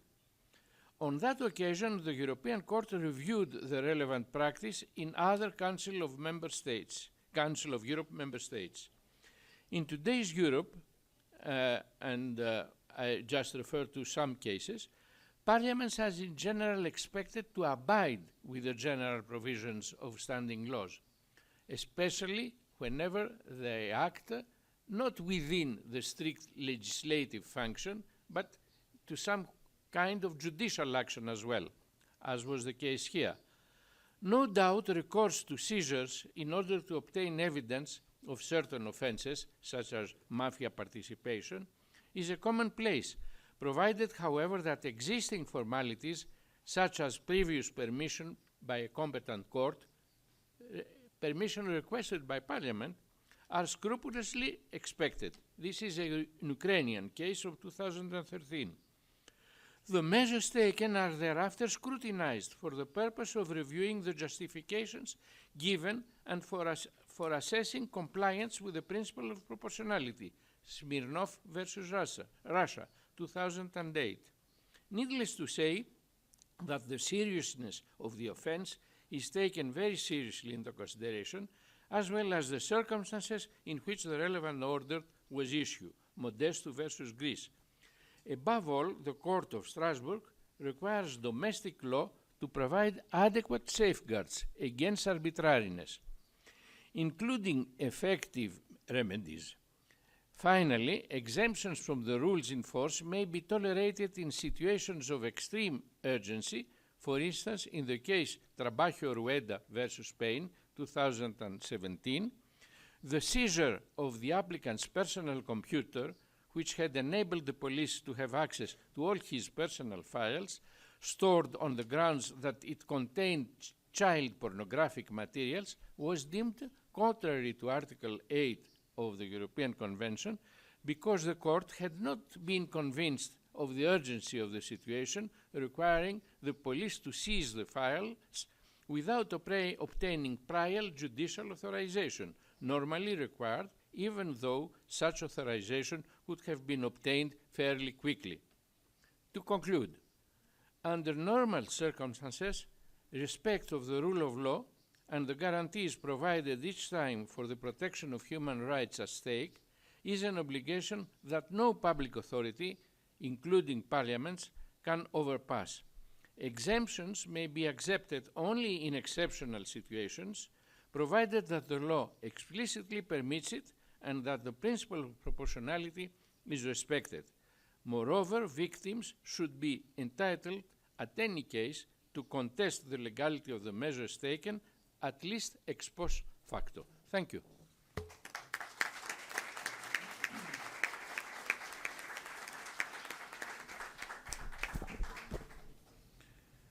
Muchas Thank you very much, Professor Lili Santos. I now give the floor to Professor Paloma Brillino Campos, who is Assistant Professor of Constitutional Law in the University of Valladolid and member of the Venice Commission. You have the floor. Thank you.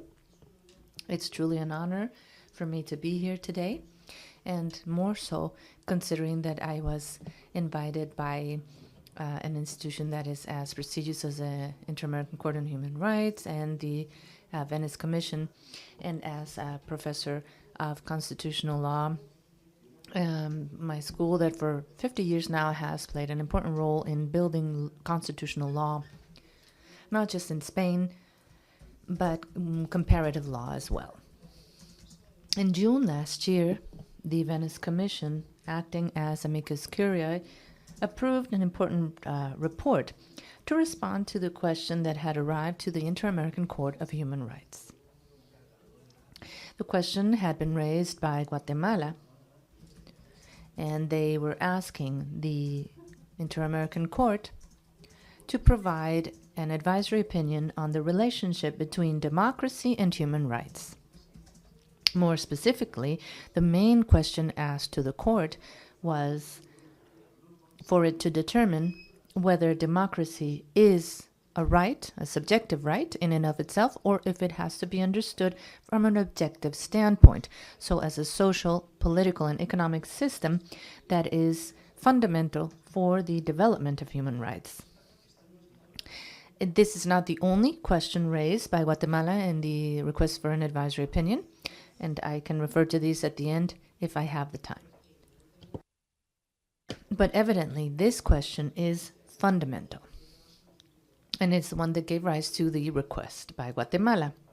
Before I share the response by the Venice Commission, I would also like to briefly refer to the context that came about with this question brought by Guatemala. First of all, there's an strategic interest of Guatemala. It justifies its question due to the threats that democracy is undergoing throughout Latin America that are posing a threat to fundamental rights. And it gives examples. For example, the crisis of Nicaragua in 2018, of Bolivia in 2019, Chile 2022, and Guatemala itself during the general elections held in Guatemala in 2023. Now, the question also raises other theoretical aspects. And it is worth analyzing, even if briefly, when there was talk about democracy as a human right, as a subjective right recognized to people and peoples, and the arguments used to defend it. The decisive moment was undoubtedly a resolution passed by the Human Rights Commission of the United Nations in 1999, entitled The Promotion of the Right to Democracy. In this text, the right to democracy includes all rights traditionally linked to this form of political organization, which means guaranteeing free public opinion, freedom of religion, freedom of consciousness, freedom of expression, the right to receive and communicate information, adding the right to assembly, the freedom of assembly, so traditional political rights, and of course the two ways to understand political participation: free, open, and periodic elections. The declaration also includes other values inherent to constitutionalism, such as the rule of law, the responsibility of public institutions, the right of citizens to choose their system of government, and equality in access to public services in a country. This varied content can be explained through the process that gave rise to the declaration itself. The declaration was proposed by the United States, and it went through several modifications before finally being approved. In the end, it obtained favorable votes by the members of the Commission, with two notable abstentions. Cuba, which was opposed to it, because here it was called the right to democracy, and China. China said that they withheld their vote because there is no single model for democracy, but every country has the right to choose their own system, and it does not necessarily have to be an Occidental system, a Western system. It's not easy to find texts that proclaim a subjective right to democracy, following the lines opened up by the UN Declaration I've just mentioned. The main exception is the Inter-American Democratic Charter, passed by the OAS, the Organization of American States, which has already been referenced in the previous session by Judge Perez Manrique. The declaration passed by the OAS states in its first article that the peoples of the Americas have a right to democracy and their governments have the obligation to promote it and defend it. The Charter specifies the rights that make a democracy possible that have already been mentioned. Now, first of all, it is much stronger in terms of recognizing the interconnection of democracy and economic, social, and cultural rights than the UN Declaration. And it is also much more energetic in saying that there's the expulsion of the OAS to any state that has broken with democratic order. I've been looking at the areas in which we can talk about a subjective right to democracy. And in legal studies, I've found authors from international law especially, but also philosophy of law. To summarize quite briefly the whole debate, the academic debate on the subjective right to democracy, we can say that there are arguments for and against. Against it, it's stated that acknowledging a subjective right to democracy reproduces the distinction between civilized and non-civilized states. And this is a colonialist notion, and it can constitute an argument to justify foreign interventions that are contrary to the right to self-determination.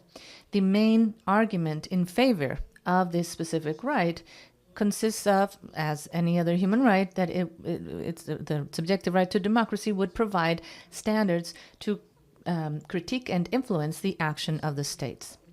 So it can serve to question the legitimacy in the international community of any governments that are anti-democratic, and also it can help build the right to democracy as an independent right, making it possible for it to be legally protected, whether individually or collectively. Now, I will briefly, in these 7 minutes I have, share the opinion by the Commission. The report was approved by the full membership of the Venice Commission, held in June this year, as I've said, on the basis of contributions by our dear Nikos Alivisatos, who's here with us today, Srajan Darmanovic from Montenegro, Hanna Sushoka from Poland, and Carlo Tori from Finland, and myself. I also had the honor of participating. When solving the question raised by Guatemala, the Commission states 3 important points. First, it defines what democracy is, which already is important in itself in the case of a concept that is so essential for constitutionalism, but because of this, because it's so general or generalized, is submitted to constant debate. The Commission recognizes that democracy can be understood merely procedurally or in a more substantial way. Now, in any case, there's always the need for sovereignty to reside in the people, and that the government, directly or through freely elected representatives, and for political decisions to be made in a plural and participatory manner. I really want to highlight this point. The Commission acknowledges, therefore, that democracy can be more than just a procedure, but in any case, the procedure is essential. A few years back already, Francisco Rubio Llorente stated something that I believe is very interesting. He said that a democracy that is purely procedural can be compatible with the most serious injustices, but it at least allows us to fight for equality. Now, up until today, there has been no attempt to ensure substantial equality that has really held that purpose or achieved that goal. The Commission states that democracy is procedure, but it also states that it is more than just procedure, and it adds that democracy needs for there to be respect for fundamental rights, the rule of law, and the separation of powers. And it reminds us, lastly, of the importance that self-government, local self-government is very important. The second point I'd like to highlight is the Commission highlights the close relationship between democracy and human rights. And to illustrate this connection, it reminds us of what has already been established in international text. It also refers to the checklist of the rule of law prepared by the Commission itself, which states that human rights can only prosper where there is democracy, and vice versa. Democracy is only possible where human rights are protected, especially those that safeguard personal autonomy and electoral participation. To illustrate the connection between democracy and human rights, the report refers to what happens in non-democratic systems, closed autocracies or electoral autocracies, and it states that these prosper or thrive precisely thanks to the negation, suppression, or obstruction of human rights. The third point, and probably one of the most interesting of the Commission's statements, is that no international human rights treaty looks at the right to democracy as an autonomous human right. It is true that according to the case law of the European Court of Human Rights and the Inter-American Court of Human Rights, both the European Agreement and the American Convention are living instruments that should be interpreted in light of the conditions of our times. Now, the remedies provided by treaties, by human rights treaties, have to have a legal character, must be of a legal nature. So this means that a new right to democracy, whether collective or individual, can only have a legal nature if it can be enforced. To ensure this type of efficacy, so for it to be legal and to be enforceable, the right to democracy has to have the content that is sufficiently clear and well defined that it may be distinguished from other rights that have been proclaimed.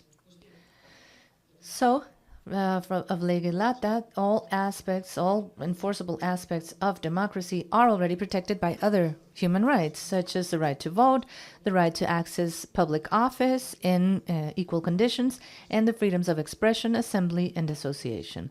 All these powers are already collected in most of international treaties. From the European perspective, at least from the Commission's perspective, the fact that there's no subjective, individual, or collective right to democracy does not mean, however, for the Venice Commission, it does not mean that democracy does not impose duties on states. The Commission insists that, first of all, states have the obligation to guarantee democracy as a political form that ensures the effective exercise of human rights. And secondly, states must also protect individual rights effectively, all those integrated in the democratic principle. And to conclude, I have to say that what the Commission has held, the Venice Commission has held, lets us deduce that the states that want to maintain democracy does not necessarily create a subjective right of people or peoples to maintain their own democracy. Thank you very much.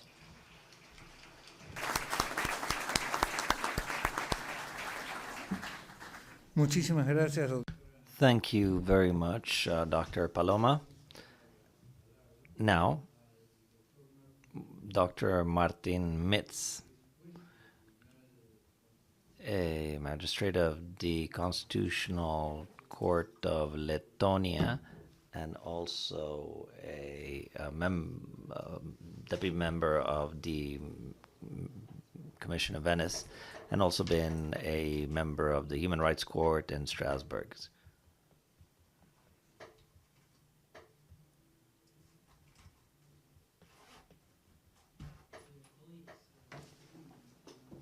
Indeed, when I was a judge at the European Court of Human Rights, I didn't have a chance to interact with the Inter-American Court of Human Rights. And now when I'm constitutional judge and substitute member of the Venice Commission, I have this opportunity. And that's a great honor, and I'm very happy for this stimulating exchange.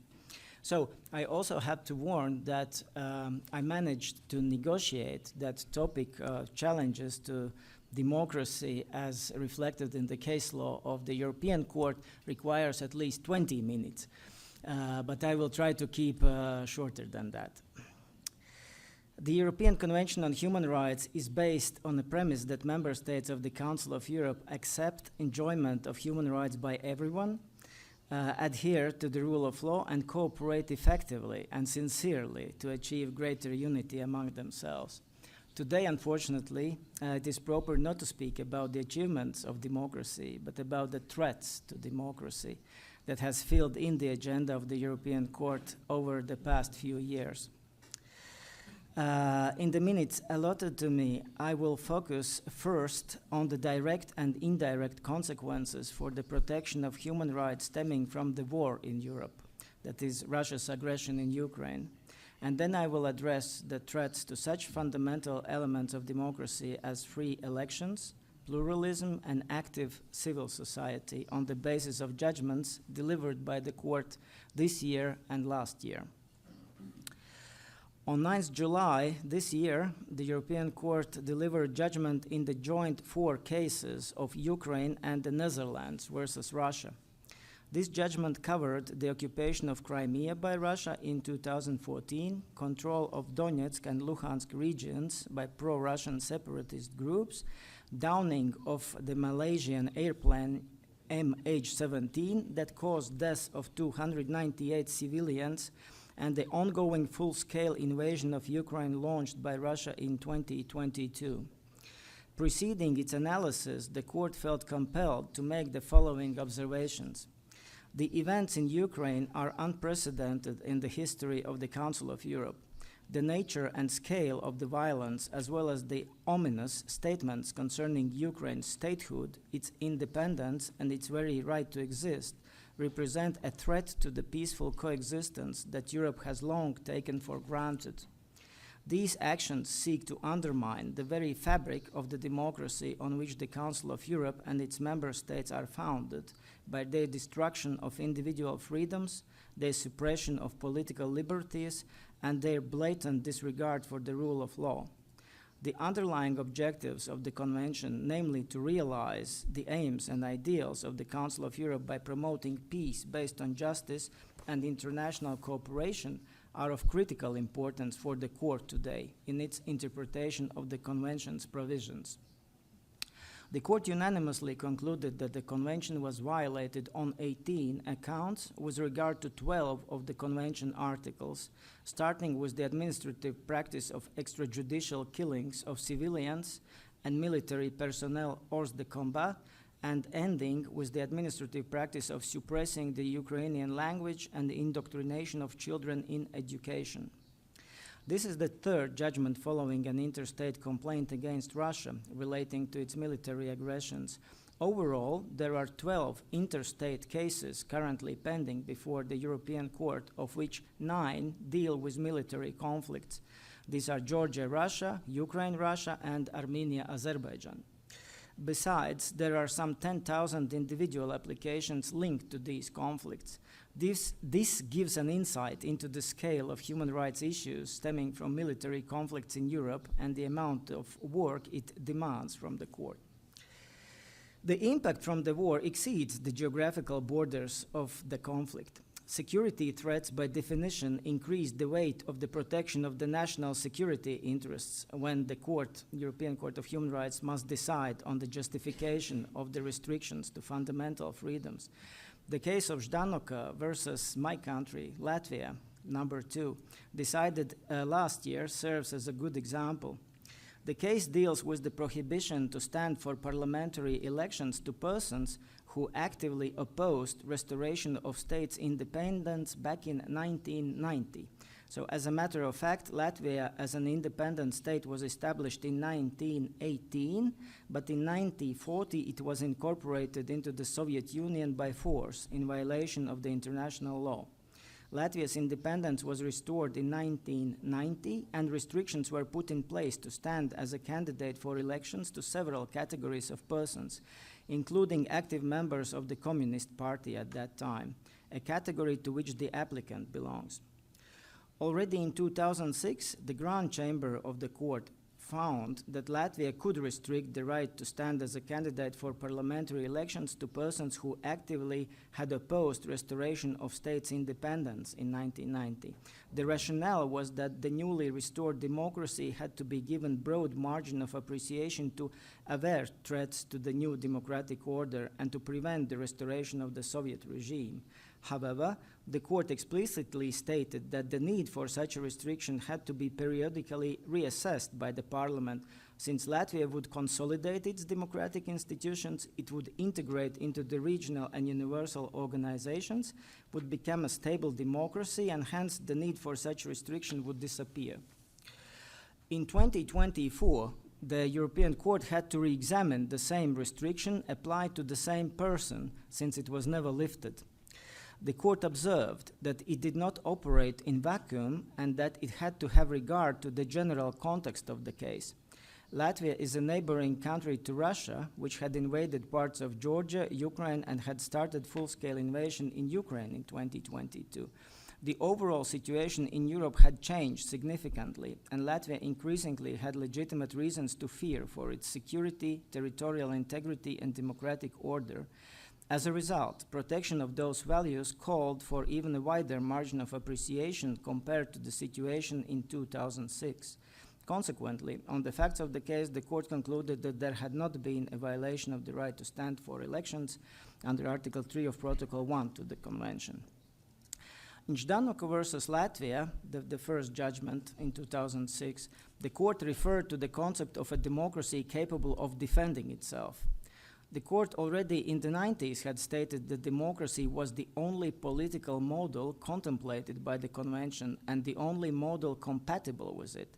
Consequently, protection of the democratic values and the democratic regime is based on compromise that may require concessions by individuals, so that limiting some of their individual freedoms would ensure greater stability for the country.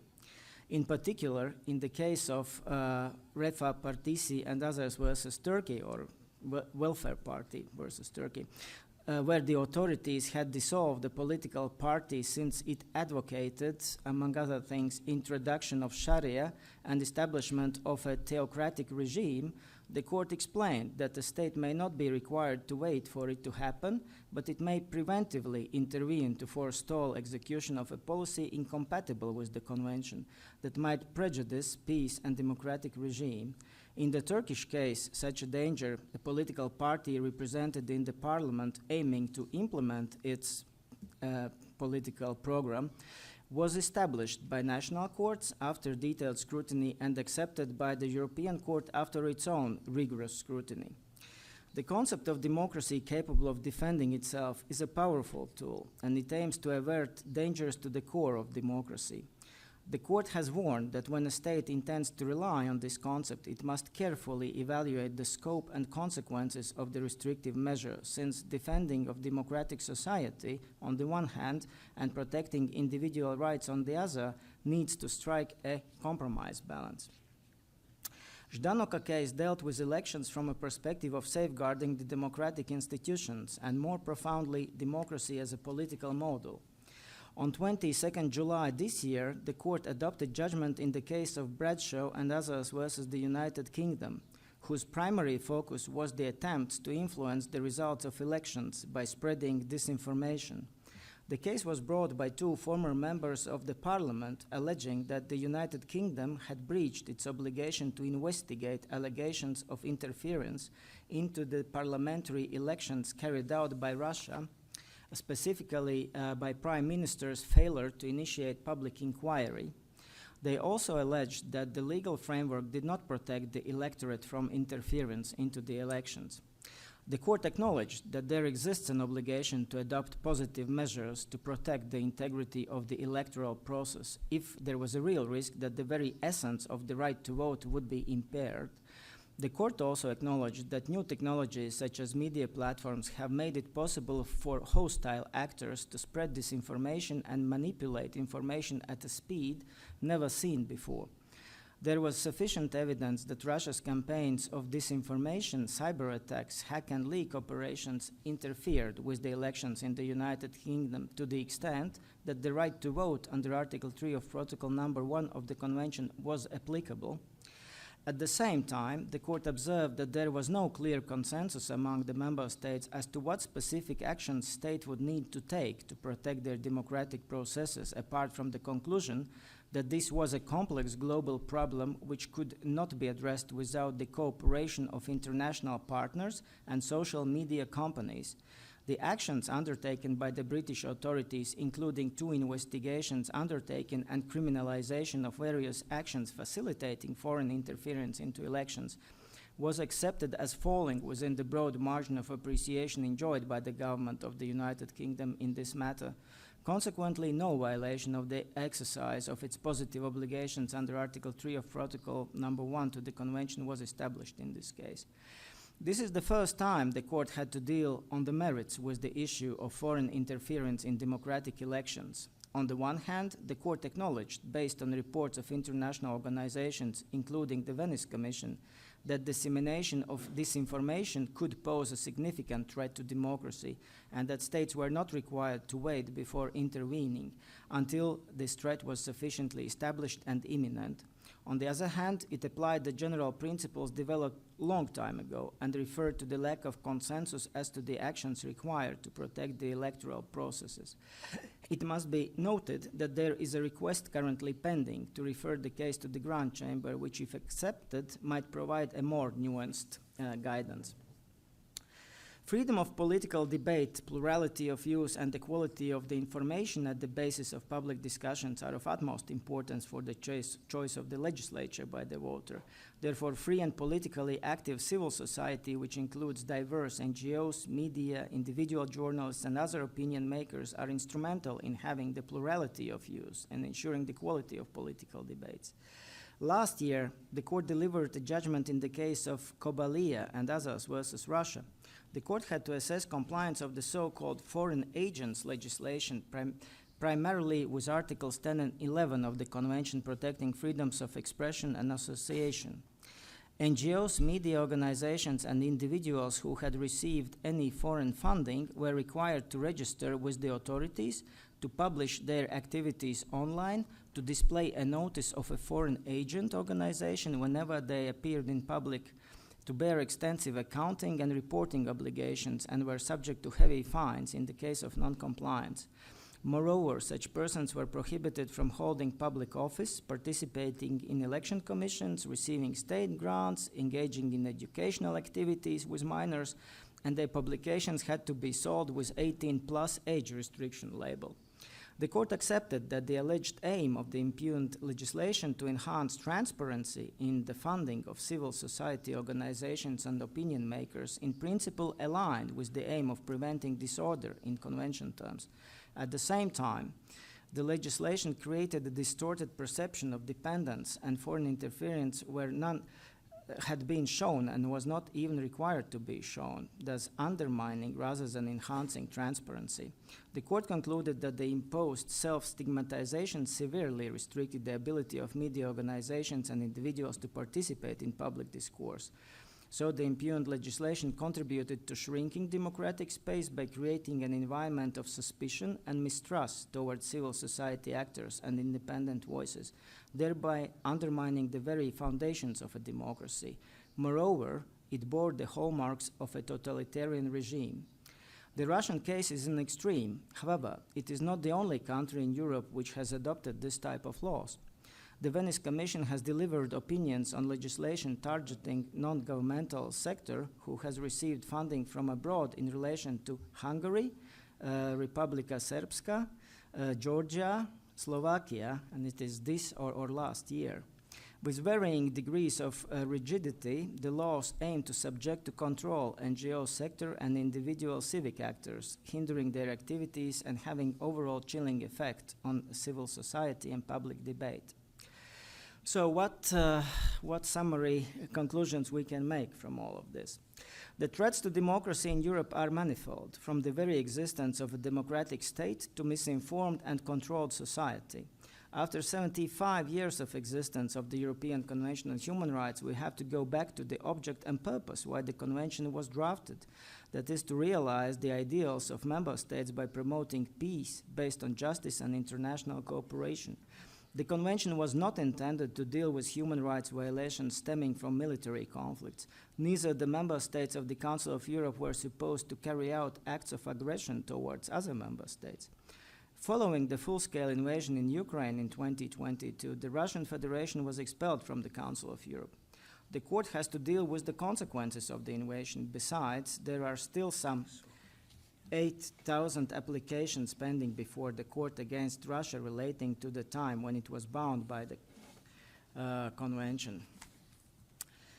In recent years, the court increasingly had to resort to the concept of democracy capable of defending itself. This illustrates the seriousness of the threats to democracy and at the same time puts an obligation of a particularly rigorous assessment, first and foremost, on the domestic courts and then on the European Court of Human Rights itself, since the aim of protecting democracy weighs heavily against the rights and freedoms of the individual groups on the other side.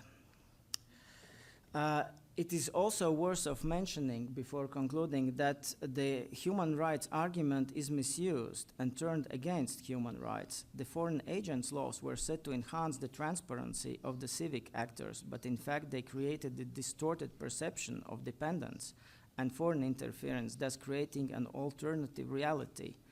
Another worrying example is the instrumentalization of migration. Currently there is 3 cases pending before the Grand Chamber of the European Court of Human Rights, where people are invited in Belarus with offer of easy passage into the European Union, brought in forest across the border into the 3 EU countries, where the border guards push them back and they are essentially stranded on the border and complain, among other things, that they are denied the right to seek an asylum. We see also that the attempts to control civil society, in particular when coupled with the interference in the independence of judiciary, as for example in the case of Poland, indicate that there are states in Europe which deliberately overstep the lines drawn by the fundamental principles of the rule of law, separation of powers, and protection of human rights. Some 20 years ago, such deliberate trespassing of the lines drawn by the rule of law would be hard to imagine in Europe. At the same time, this underlines the importance of the international courts, and as pointed out by the European Court of Human Rights, reminds us and hopefully everyone of the aims why such court was established. Thank you.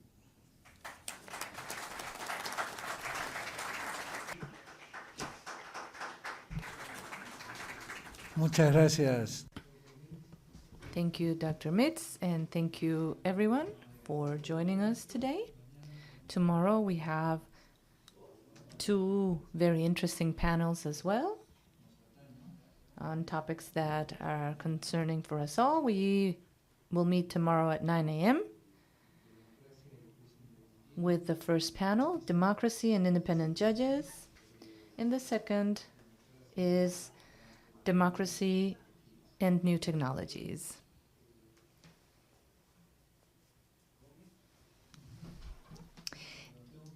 I do have to say something. Sorry, apologies.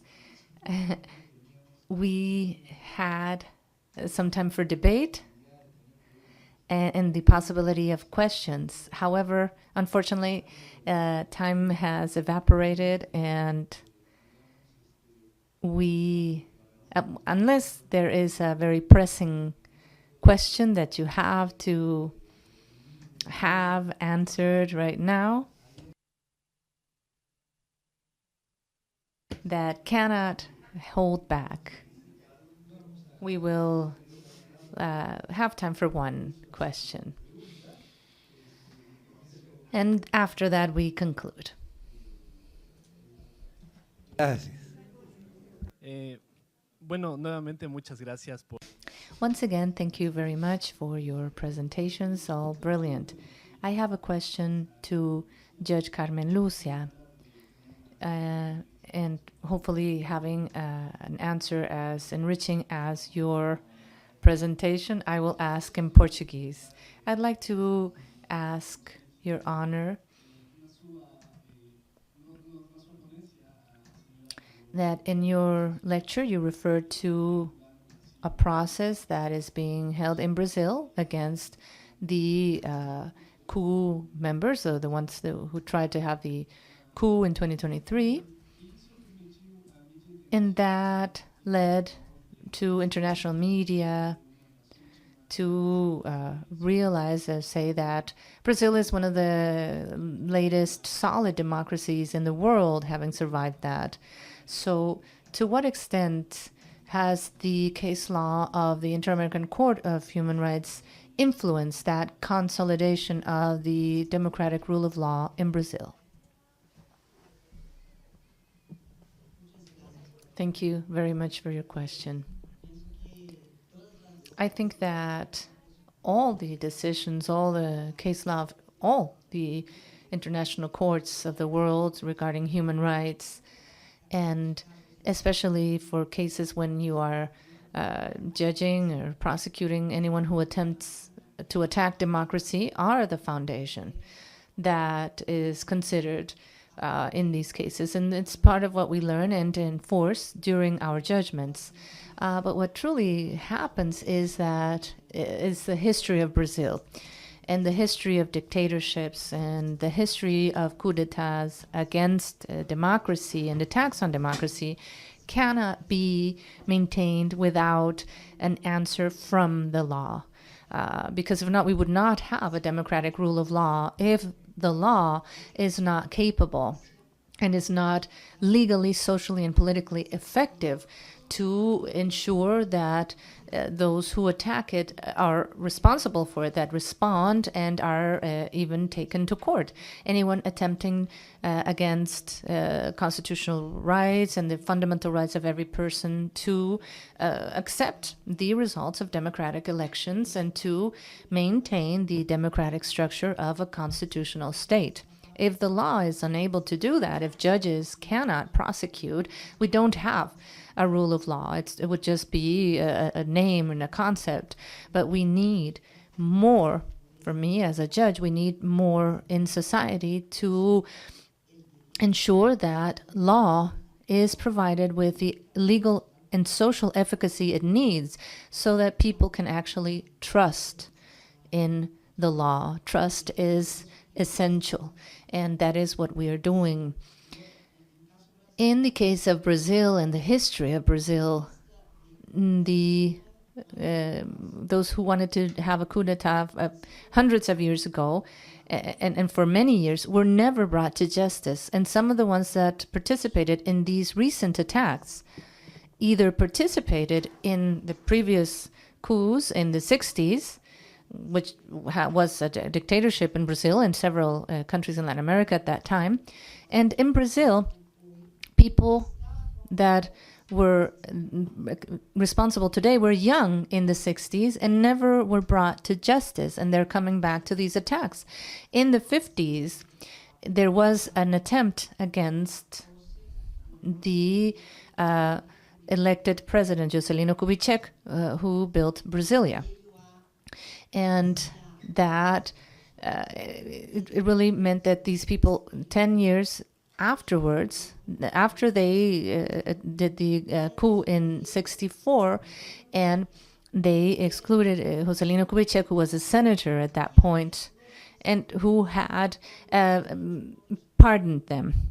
And because they were pardoned, they continue doing that. So it's we have to ensure that it's not just a concept on paper, and it's not just a verb or a concept. It's something that you truly have to work to enforce every day. We work with the word. Law is words, but if words don't become alive, it's just literature. It's not the law. The word of a judge, for us, prison is a word. But today, worldwide, a judge has determined that an inmate has to go to prison and fulfill their sentence. And when they give them 10 years jail time, that's their life. That's the responsibility of the law. You have to be fair, you have to be democratic, but you have to enforce the law. And that is what we do. And we do it based on everything that we've lived already in our country, in the countries surrounding us, and in all the structure. And in the judgment, well, we're 4 of us, my opinion in the judgment, I started reading a passage from Victor Hugo. Victor Hugo is the author of a book called The History of a Crime, which is about Napoleon's coup. And what he describes is precisely what happened in all homes of Latin America in the 60s, 70s, and 80s. And he was exiled, and in exile he wrote the book, A History of a Crime. It's the same thing that is happening now. We now have the reality of social media. When there's been an attack against the buildings of the Supreme Court of Justice, the Palace of Government, the National Congress, on the 8th of January, 2023, they called everyone with as a password. They called everyone to come together with the password, and it was called Selma's Party. And they all came together. In less than 3 hours, they were all there, and they vandalized all kinds of things. For example, on the Supreme Federal Court, they destroyed buildings. And as our Minister President Faquin was saying, they went there with weapons. They broke everything they could, bringing down chairs, tables, everything. And this was possible more quickly because of new technologies. So it is absolutely necessary for all of us to be aware what is happening. Dictatorships kill. It is not something you can just judge all the time. A dictatorship disappears. People disappear under dictatorships. They lead to hunger and starvation. We need to understand that a democracy is not an empty word. It's not something we defend just because it's a beautiful word such as freedom or liberty as a possibility in life. You cannot live without true liberty or freedom. And all of us as young people has lived this, how painful it is. It's painful at a physical level when a friend of us disappears. And then you hear in the news that they were tortured. This is something that marks you for life. And that can be done with any person. And that is why all the time we must be aware of the fact that law, and the law is the way that humanity has found to guarantee the life of people and a life of dignity. And that's what we do in the Supreme Court of Brazil, so that everyone knows and understands that if you do not follow the rules of law, there is a state that has a rule of law. There are laws, judges that will defend it. Thank you.